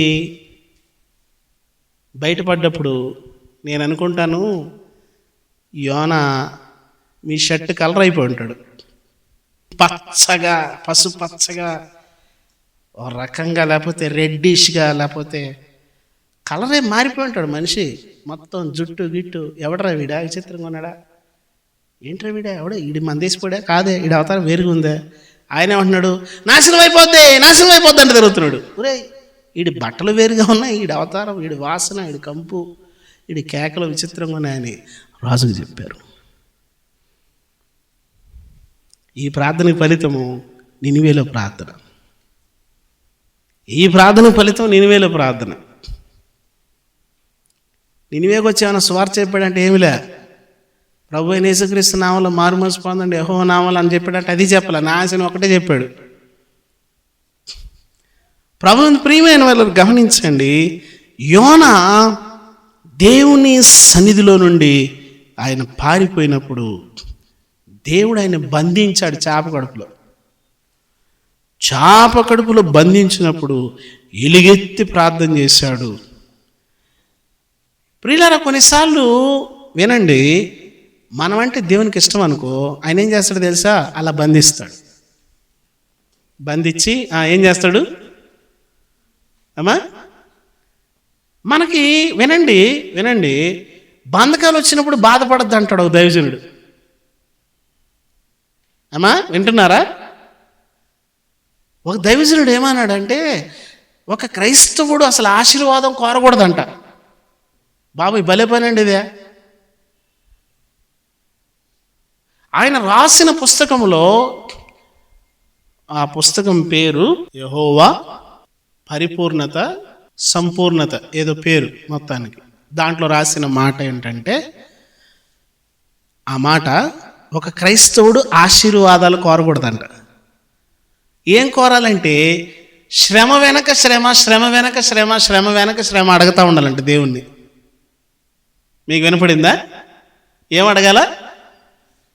ఆశీర్వాదం. ఇప్పుడు చూడండి, ఏ చర్చికి వెళ్ళండి, ఆశీర్వాదములు దీవెనలు మెండుగా మీకు కలుగు. అసలు ఒక క్రైస్తవుడు ఆశీర్వాదాలే, ఆశీర్వాదాలు ఎక్కువైపోతే ఏం చేస్తాం చెప్పాలి? యోనాలా చేస్తాం. అందుకే లేనిపోని చాకపడుపులన్నీ వస్తుంటాయి మనకి. ఒక క్రైస్తవుడు ఆశీర్వాదాలు అడగకూడదనే మాట నాకు చాలా విచిత్రం అనిపించింది. ఓరే నాయన, ఇప్పుడు ఎక్కడ కలిపెట్టి ఇదేగా ఆశీర్వాదమే దీవెనే కదా. నువ్వు ఆశీర్వాదంలో ప్రార్థన చేస్తావా, ఆశీర్వాదంలో కన్నీరు గారుస్తావు? ఎప్పుడైనా శ్రమలో కన్నీరు గారుస్తావు చెప్పాలి. అంటే శ్రమలో కన్నీరు గారుస్తున్నావు అంటే ఏం చేస్తున్నావు? దేవునితో సహవాసం చేస్తున్నావు. ప్రభు అంటాడు నాకు ఇదే కావాలంటాడు. మనమేమంటాం? అవే వద్దు, 3 రోజులు ఉపాధి ప్రార్థన పెట్టుకుని దీన్ని లేపేద్దాం అంటాం. ప్రభు అంటాడే లేవద్దు.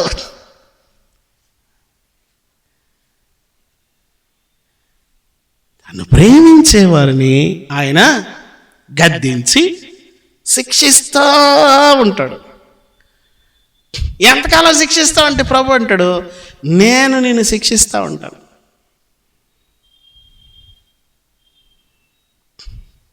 ప్రియులారా గమనించండి, మనము దేవుని సన్నిధిలో ఆశీర్వాదాలు కోరడానికి ఎక్కువ ఇష్టపడతా ఉంటాం.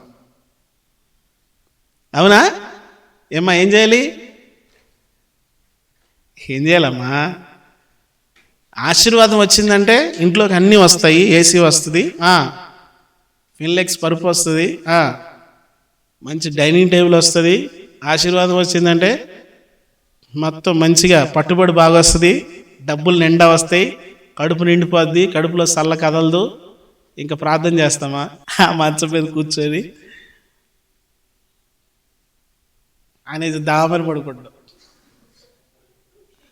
మళ్ళీ పొద్దున్న లేచి దామని లేచి మళ్ళీ టీ తాగి, బెడ్ కాఫీ తాగి, పేపర్ చూసి, టీవీ చూసి, ఫోన్ చూసి, ఈ పని లేదు నీకు. ఆశీర్వాదం నిండా ఆశీర్వాదం. వాడికి ఆశీర్వాదం ఎక్కువైనాడు ఒకడు ఉన్నాడుగా, నా ప్రాణమా తినేసేయి అంటున్నాడు. ఏం తింటావురా నాయన? వాడు పేగల్దా తినేసేసి నా ప్రాణమా అన్నాడు, ఒకడే ప్రార్థన చేస్తాడు. బాధ ఉందనుకో, ఆకలి ఉందనుకో, నిజం. నేను ఒక పుస్తకం చదువుతా ఉన్నాను. ఆ పుస్తకంలో ఏమని రాశాడు తెలుసా? దేవుడు నీకు ఇచ్చిన అప్పులను బట్టి స్తుతించు అన్నాడు. ఒరే ఏం బాధరా? నెహెమ్యా అనే పుస్తకం చదువుతున్నాను. దాంట్లో రాసింది, దేవుడు నీ అప్పులు ఉండడం వల్ల ఎక్కువ ప్రార్థన చేస్తాను అన్నాడు. అరే నిజమేరా నాయన? ఒక బలహీనత ఉండడం వల్ల మనం ఏం చేస్తామంటే ప్రార్థన చేస్తాం. అందుని బట్టి దేవుని స్తుతించాలి, దేవుని కనపరచాలి. పిల్లరా వినండి, నినివే పట్టణస్థుల ప్రార్థన ఎలాంటి ప్రార్థన చేశారో చెప్పండి.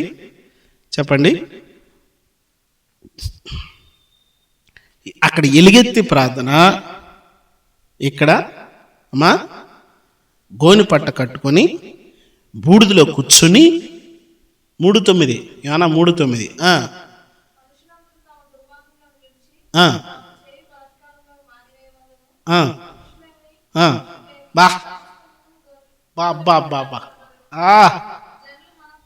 అది జనులు మనపూర్వకముగా, హృదయపూర్వకముగా.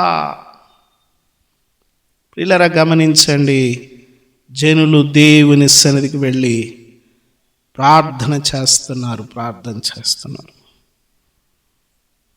ఏమండి, వారు దేవుని సన్నిధిలో ప్రతిదీ విడిచిపెట్టేసేసి మనసు పూర్తిగా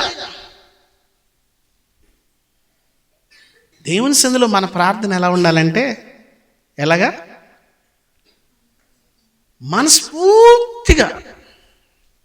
మనసు సగం అక్కడ, సగం అల్లాడా, సగమేమో ఇంకో దగ్గర, సగమేమో అక్కడ. మనస్ఫూర్తిగా దేవుని సన్నిధికి వెళ్ళి ప్రార్థన చేయాలి. అక్కడేమో ఎలుగెత్తి ప్రార్థన చేశాడు. ఎలుగెత్తే పాతాళ గర్భంలో ఎలాగా? పాతాళ గర్భంలో ఎలా ప్రార్థన చేశాడు యోనా?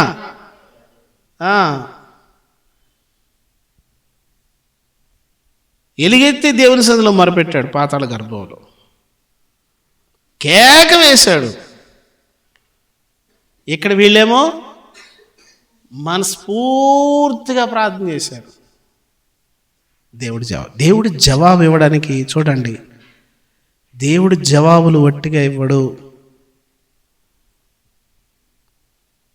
మనస్ఫూర్తిగా మన దేవుని సన్నిధిలో ప్రార్థన చేయాలి. నువ్వు దేవుని సన్నిధిలో నీ హృదయాన్ని కుమ్మరించాలి. ఖచ్చితంగా మా పిల్లలు బాగాలేకపోతే నా ప్రార్థన ఎలా ఉంటుందో చెప్పాలి. ఆ ప్రార్థన ఎలా వస్తుంది? ఏం ఇబ్బంది లేదు, అస్సలేం దిగులు లేదు, బాధ లేదు, ఒక్క బాధ కూడా లేదు, ఒక్క చింత కూడా లేదు. ఇప్పుడు ప్రార్థన ఎలా వస్తుంది? దేవుని సన్నిధిలో మనం ప్రార్థన హృదయపూర్వకంగా చేయాలి. దేవుని సన్నిధిలో అంట మనము మామూలు కాదు, ప్రాధేయపడాలా. దేవుని సన్నిధిలో మనము బతిమలాడాలా. దేవుని సన్నిధిలో మనం వేడుకోవాలా, హృదయాలను కుమ్మరించాలా. ఇప్పుడు ఆ ప్రార్థనలు మనకు రావు. ఇప్పుడంతా ఫ్యాషన్ ప్రేయర్స్ అన్నమాట. ఏంటి, నాకు తెలిసిన ఒక దైవజనుడు ఉన్నాడు. ఒక కండువ తీసుకొని ముఖానికి కట్టేసుకుంటాడు. ఇక్కడ ఇలా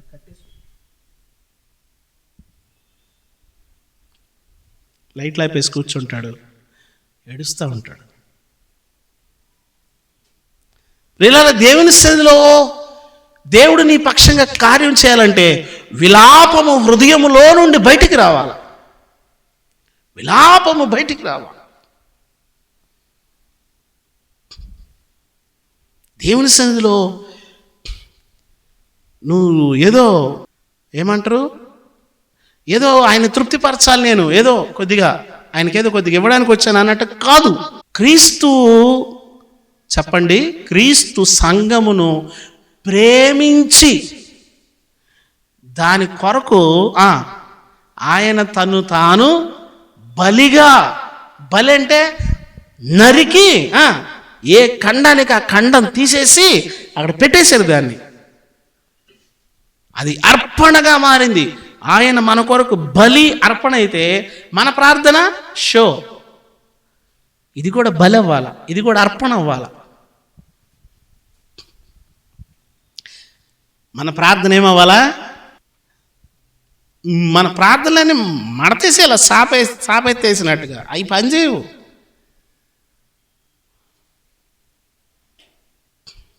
గిద్యోను యుద్ధానికి వెళ్తున్నప్పుడు ఎంతమంది వచ్చారు?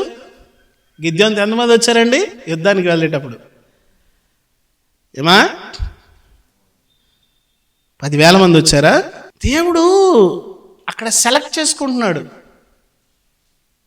సార్ వినండి, దేవుడు ఆయన సెలక్షన్ ఎలా ఉంటుంది తెలుసా?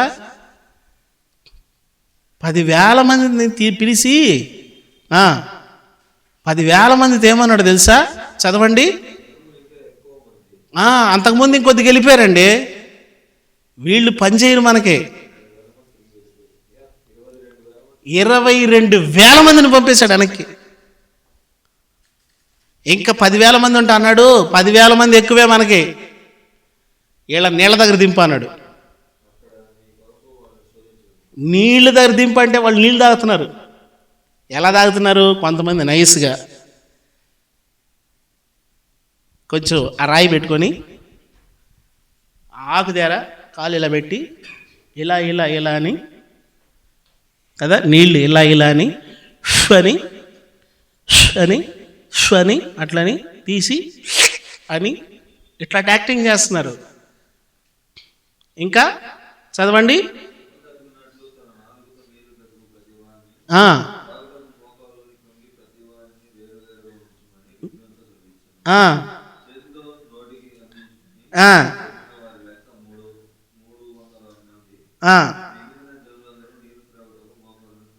అది కొంతమంది పడిపోయి అంట. ఎలాగా? ఏంటి సార్ మరి టూ మచ్గా ఉంది, మాకు కొంచెం నీట్గా తాగద్దా కడుపులోకి వెళ్ళే నీళ్ళు అంటే? ప్రభు అంటాడు ఆ సిచ్యువేషన్ వేరు. వింటున్నారా? సముద్రం దగ్గరకు వచ్చి మోషే ప్రభువా అంటున్నాడు. మోషే ప్రార్థన ఆపు అన్నాడు. అన్నాడా? దేవుడు గమనిస్తూ ఉంటాడు. ప్రార్థన చేయొద్దు పాస్టర్ గారు, నువ్వు అక్కడ నైస్ వర్క్ చేయబాక. అక్కడ చర్చిలోకి వచ్చాక ప్రార్థన నైస్ వర్క్. పరిశుద్ధుడా ప్రేమ కలిగిన తండ్రి విలాపము, గుండె పగిలి దేవుని సన్నిధిలో పోయాలి. అలాగే ఇక్కడ వల్లించడాలు పనిచేయవు. దేవుని సన్నిధిలో ప్రమాదం ఉంది, భూమి మీద ప్రమాదం ఉంది, నష్టం ఉంది. చూడండి ఎన్ని విపత్తులు జరుగుతున్నాయి, చూడండి ఎన్ని ప్రమాదాలు జరుగుతున్నాయి, చూడండి ఎంత నష్టము, వరదలు, రోగాలు, సమస్యలు, యుద్ధాలు, కరువులు, కాటకాలు, మనుషులు శోధించబడుతున్నారు. మనం ఏం చేయాలా? వాళ్ళు నైస్గా కుంగారంట, కొంతమంది గతికారంట. ప్రభు అన్నాడు పక్కన పెట్టి 300 మందిని అన్నాడు. ఏం చేయమంటే వీళ్ళని పంపించేసా, మిగతా 7,700 మందిని ఉంచుతామంటే వీళ్ళని పంపించాయి, వాళ్ళతో పని చేద్దాం. దేవుడు మన యొక్క ప్రార్థనను, మన జీవితాన్ని రెండిటిని చూస్తాడు. గుర్తుపెట్టుకో, నీ ప్రార్థనను జీవితం, నా ప్రార్థన నా జీవితం రెండిటిని చూసి ఫలం ఇస్తాడు. దేవుడి రెండిటిని చూసి ఫలం ఇస్తాడు. నేను ప్రార్థన ఒక్కటే చేస్తానంటే నచ్చదు. దేవుడు జీవితాన్ని కూడా చూస్తుంటాడు, నడకను చూస్తుంటాడు. ప్రియులారా, దేవుడు మన నడకను గమనిస్తాడు.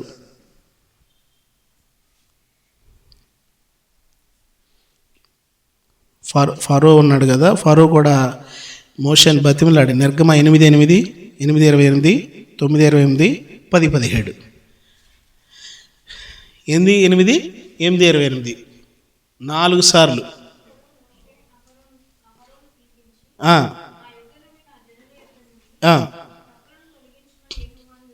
వేడుకోండి.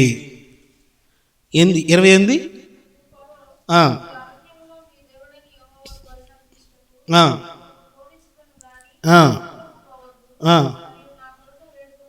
చూసారా? 9:28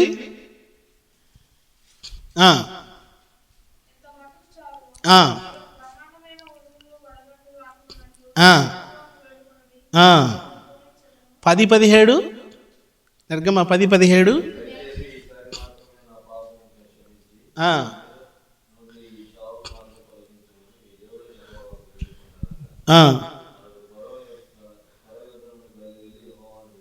చూసారా? అక్కడ దేవుడు ప్రార్థన చేస్తే సహాయం చేశాడా లేదా? సహాయం చేశాడు. అయితే ఫైనల్గా ఏమైందంటే అతని జీవితం సరిలేదు, నష్టమే ఫలం. ఫరో జీవితంలో గొప్ప నష్టం ఏంటి? కొడుకుని పోగొట్టుకున్నాడండి. రాజ్యానికి వారసుడు. ఈజిప్టుని దర్శించినటువంటి, విజిట్ చేసిన వాళ్ళు ఇక్కడ వెళ్తుంటారు కదా టూరిస్టులు, అక్కడ రాసి ఉంటుందంట ఏమనంటే,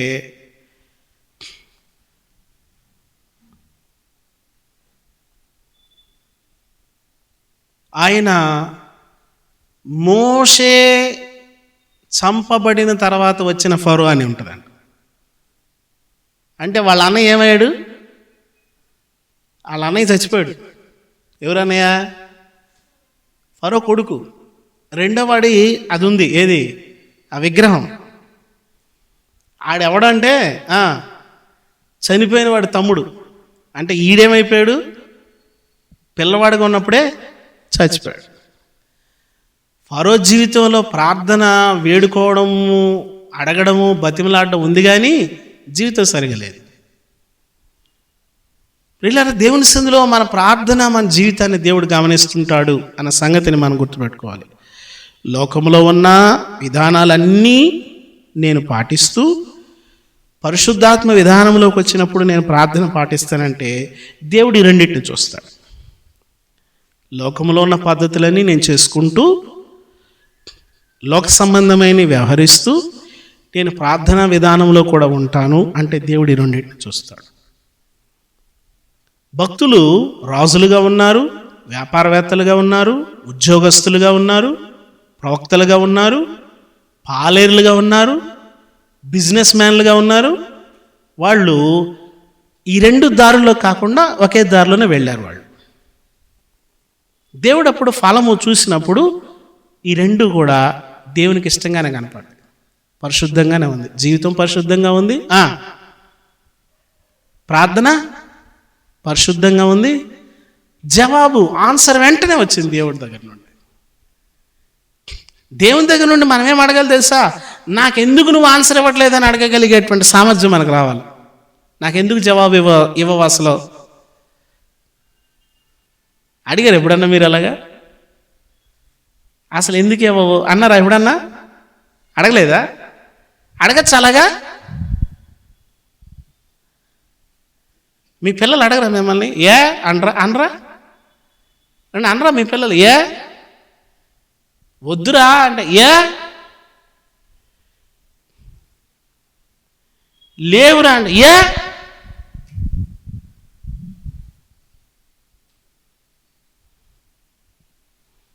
వారసులం కదా. వారసుడేనా?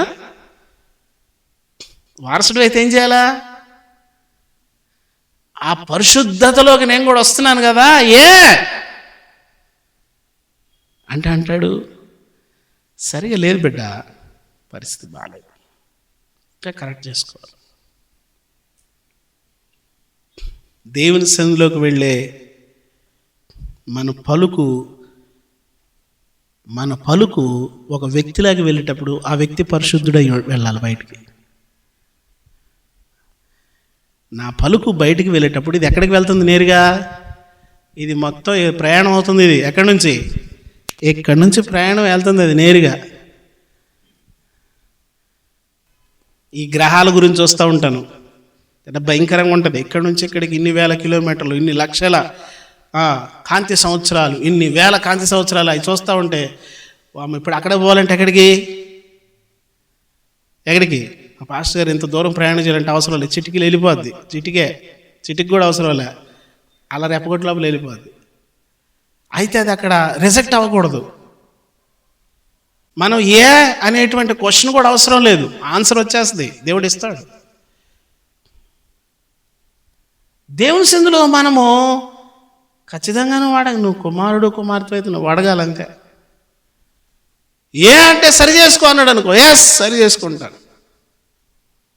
అబ్రహాము నమ్మకమైన మనస్సు గలవాడని దేవుడు ఎరిగి, యోబు భూమి మీద యోబు లాంటి వాడు లేడని దేవుడు ఎరిగి, పాతాళ గర్భములో కేకలు వేశాడని దేవుడు ఎరిగి, నినివే పట్టణస్థులు మనసు పూర్తిగా ప్రార్థన చేశారని దేవుడు ఎరిగి, దేవుడు మనల్ని సంపూర్ణంగా ఎరుగుతాడు. మనం అనుకుంటాం ఎక్కడో ఏదో మూల కూర్చొని ప్రార్థన చేస్తున్నాం అనుకుంటాం, కానీ కాదు. మనసులను కూడా, మనుషులను చూస్తాడు, మనసులను చూస్తాడు, ప్రార్థనను చూస్తాడు, ప్రార్థనలో మన ఆలోచనను చూస్తాడు. యేసుప్రభు దగ్గరికి వచ్చి ఒక ఆయన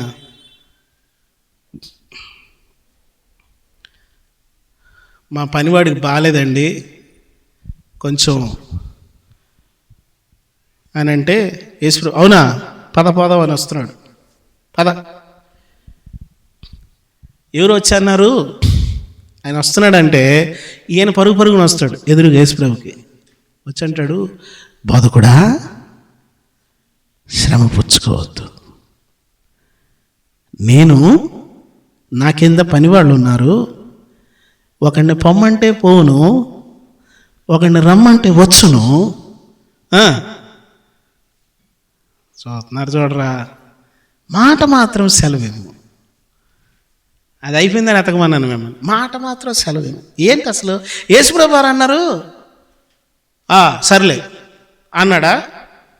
ఏమన్నాడు యేసుప్రభు వారు? ఇశ్రాయేలీల్లో అంటే ఏంటి? యేసు ప్రభు మాట ఒక పనివాళ్ళలాగా వెళ్తుంది అక్కడికి. నువ్వు యజమానుడివి, నువ్వు మాట పంపించావనుకో, మాట వచ్చి పనిచేసి వెళ్ళిపోద్దాయా? నీ మాట వచ్చి పనిచేసి వెళ్తుంది నాకు తెలుసు. అధికారం, నువ్వు అధికారివి, అధికారం ఎలాంటిదో నాకు తెలుసు. ఒక పనివాడిని పొమ్మంటే పోయినట్లుగా నువ్వు మాట చెప్తే వస్తుందయ్యా అని అన్నాడు అక్కడ. నువ్వు మాట చెప్తే ఏమవ్వాలా?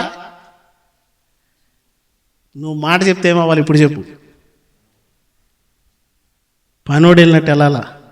ప్రభుని పట్టుకు రావాలా? చాలా బాధ ఉంది, చాలా కష్టం ఉంది, చాలా వేదన ఉంది, యేసు నాకు అది చదివినప్పుడు నాకేం అర్థం కాల. ఇదేంట్రా వస్తానంటే వద్దని మళ్ళీ యేసుప్రభు వారు ఎలా అంటున్నారని. యేసుప్రభు వారు, ఇశ్రాయేలీలలో ఇంత విశ్వాసం నాకు కనిపించలేదు. అతని విశ్వాసాన్ని ప్రభు చూసి ఆశ్చర్యం వేస్తుంది. నేను ప్రభువునని ఈ వ్యక్తి గుర్తించాడు. నా మాట ఎలా బయలుదేరుతుంది ఇప్పుడు?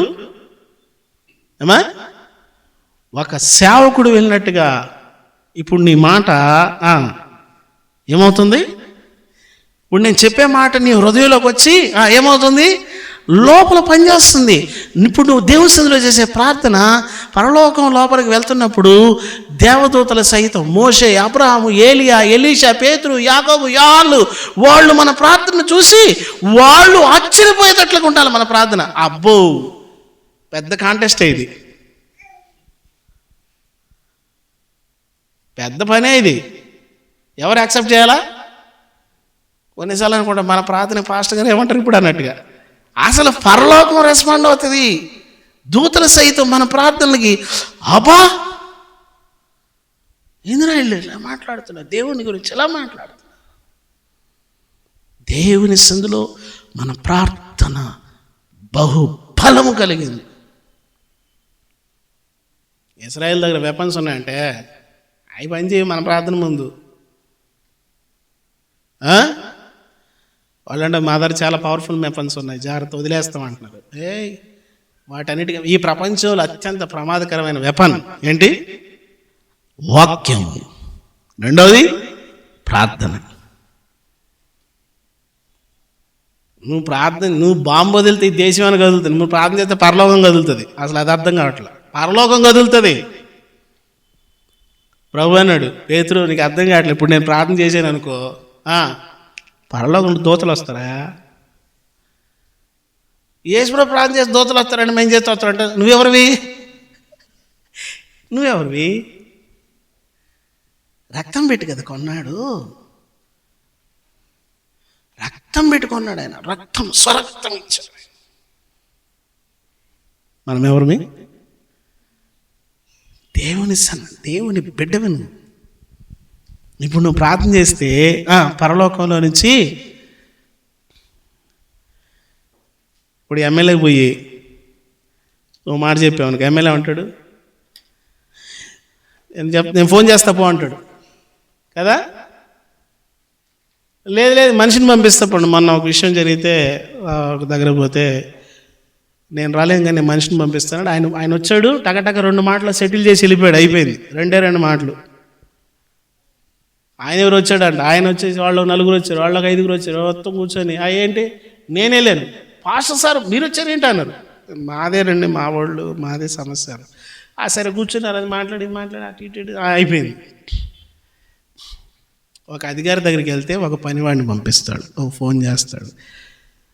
వాళ్ళ యొక్క స్థాయిని బట్టి అధికారి వస్తాడు, నేనే వస్తా పదా అంటాడు. ఈసారి వాళ్ళు కాదు వచ్చేది, నేనే వస్తా పదా. మన నీతిని బట్టి పనులు ఉంటాయి దేవునితో. ఫోన్ చేయించడమా, మనిషిని పంపడమా, ఆయనే రావడమా, చూస్తానులే అన్నమా, అసలు మనం వస్తే మొఖం తిప్పుకుని వెళ్ళిపోవడమా? కనీసం మొఖం వెంక కూడా చూడలేదండి. మనం మన హృదయాలను దేవునికి చూపిస్తే ఆయన మన దగ్గర పరుగున వస్తాడు. నాకు బైబిల్లో ఇష్టమైన మాట ఒకటి ఉంది. ఆ మాట చదివి ఒకరోజు చాలాసేపు ఏడ్చాను దేవుని సన్నిధిలో. ఇశ్రాయేలీలు కలిగిన దురవస్థను బట్టి ఆయన ఆత్మ పరితాపం పట్టలేకపోయినాను ఉంటుంది. ఆ మాట చదివినప్పుడు చాలా దుఃఖం వేసింది ఆ మాట నాకు. న్యాయాధిపతుల గ్రంథం 10వ అధ్యాయము 15వ వచనం. అప్పుడు ఇశ్రాయేలీలు మేము పాపం చేశాము, నీ దృష్టికి ఏది అనుకూలమో అది మా పట్ల జరిగించు, దయచేసి మమ్మల్ని రక్షించు అని అన్నప్పుడంట, యెహోవాను సేవింపవలనని తమ మధ్య నుండి అన్య దేవతలను తొలగించేసి వాళ్ళు తొలగించగానేనంట ఆయన ఆత్మ ఇశ్రాయేలీలకు కలిగిన దురవస్థను చూసి, పాత బైబిల్లో ఇప్పుడు మారిపోయినాయి. పాత బైబిల్ ఏమని ఉంటుందంటే ఆయన ఆత్మ పరితాపము పట్టలేకపోయాను. చూడండి, చిన్నపిల్లలు దామని పడితే తల్లిదండ్రులు ఎలా పరిగెత్తారు చెప్పాలి. అలా పరిగెత్తాడంట. నేను దాన్ని ఇమాజిన్ చేసుకున్నాను. మేము ఇవి పడేస్తున్నాం, ఇవి వదిలేస్తున్నాం, ఇది తీసేస్తున్నాం, నాకు నువ్వే దిక్కు, ఇక వేరే ఆప్షన్ లేదు, నువ్వు చేస్తే చేయలేదు లేదు అని వాళ్ళు ఏడుస్తుంటేనంట వాళ్ళకి కలిగిన దురవస్థను చూశాడంట. మనం దేవునికి అది చూపించాలి ప్రార్థన చేస్తాం. ఆయన ఆత్మ పరితాపం పట్టలేక నేను ఇమాజిన్ చేసుకున్నాను, పరిగెత్తి వచ్చి ఇశ్రాయేలుని పట్టుకున్నాడంట. ఎవడరా ఇక వీళ్ళ మీదకి వచ్చేది, చంపేస్తా. దేవుడు మన దగ్గరికి ఎలా రావాలా? న్యాయాధిపతుల గ్రంథం 10:16 వచ్చినట్టు రావాలా. అలా రావాలంటే మనం ఏం చేయాలా? నీకు తెలిసి ఏం చేయాలో. దేవుని సన్నిధిలో నీ హృదయం యోనా ప్రార్థన చూసాం, ఫరో ప్రార్థన చూసాం, నినివే పట్టణస్తుల ప్రార్థన చూసాం, యోబు ప్రార్థన చూసాం, అబ్రహాం ప్రార్థన చూసాం, ఇశ్రాయేలీయుల ప్రార్థన చూసాం. ఈ ప్రార్థనలన్నీ గమనిస్తే మనకేమర్థమవుతుందంటే దేవుని సన్నిధిలో మన హృదయం, మన ప్రార్థన రెండూ ఇష్టంగా ఉండాలి. ప్రార్థన ఒక్కటే ఇష్టంగా కాదు. ఇదిగో నువ్వు ఒక 25,000 కానుకిచ్చావు కదా, నువ్వు ఒక 50,000 కానుకిచ్చావు కదా నువ్వు ఒక 25,000 ఒక 50,000 కానుకిచ్చావు కదా, నీ విశ్వాసము అంతదైతే ఎంత ఉంటుంది? నీ విశ్వాసం అంత వెయిట్ ఉంటే ఎంత ఉంటుంది? 50,000 రూపాయల కాయిన్స్ అనుకో, ఎంత ఉంటుంది ప్యాకెట్? అది బరువు. నీ విశ్వాసం అంత వెయిట్ ఉండాలి దేవుని సన్నిధిలో. అది పరలోకంలో తక్కిట్లో పడేస్తే నీ విశ్వాసం అంత వెయిట్ ఉండాలి. నీ మాటకి పరలోకం స్పందించాల, పరలోకం కదలాల, దూతలు కదలాల, కార్యాలు జరగాల. ఎవడు రిలీజ్ చేస్తే అవుతుంది? పాస్టర్ గారు రిలీజ్ చేస్తేనా? రిలీజ్ చేస్తాను. రిలీజ్ ఏం చేయొద్దు, అవసరమేలే. నువ్వు రిలీజ్ చేసేసుకోవచ్చు. ఎలాగా? దేవుని సన్నిధిలో నీ హృదయాన్ని కుమ్మరించి, నీకిష్టమైనది కావాలి దేవునికి, బలి అర్పణ కోరలేదు దేవుడు. మనం దేవునికి మనకిష్టమైనది ఇచ్చేయాలి, ఆయనకి ఇష్టమైనది తీసేసుకోవాలి. తలలు వంచండి, ప్రార్థన చేద్దాం. పరిశుద్ధుడా, ప్రేమ కలిగిన మా తండ్రి, మహోన్నతుడా, జీవాధిపతి, ఘనమైన స్వామి, మీ పాదాలు వందనాలు. మా గమనంలోకి తెచ్చిన ప్రతి మాటను బట్టి మిమ్మల్ని స్తుతిస్తూ ఉన్నాం. ఎంత గొప్ప దేవుడు ప్రభువా. మా ప్రార్థనలు వినుట కొరకై ప్రభువా, నీవు చెవియొగ్గి ఆలకించి మా హృదయ స్థితికి తగినట్లుగా జవాబులు ఇచ్చేటువంటి దేవుడు ప్రభువా. అబ్రహాము ప్రార్థన మీరు ఆలకించారు. ఆయన నీతిని బట్టి అబీమెలెకు ఇంట్లో ఆశీర్వాదాన్ని కుమ్మరించారు. యోబు యొక్క ప్రార్థన మీరు ఆలకించి యోబు స్నేహితులకు క్షమాపణను అనుగ్రహించారు. ప్రభువా, మతను మా ముందున్న భక్తులను మేము చూసాం. మీ సన్నిధిలో మేము మా హృదయాలను ప్రభువా కుమ్మరించేటువంటి వారిగా, సజీవ యాగముగా మమ్మల్ని మేము సమర్పించుకునేటువంటి వారిగా, మీరు రాజని, ప్రభు అని, మా యొక్క రక్షకుడు అని మిమ్మల్ని గుర్తించి మీ సన్నిధిలో సాగిపోయే భాగ్యాన్ని దయచేయండి. ప్రభువా, నీ బిడ్డలు ప్రార్థిస్తుండగా మీ ఆత్మను ఒక్కొక్కరి పైన ఉంచి మీరే నడిపించండి అని యేసు నామములో అడుగుచున్నాం తండ్రి. ఆమేన్.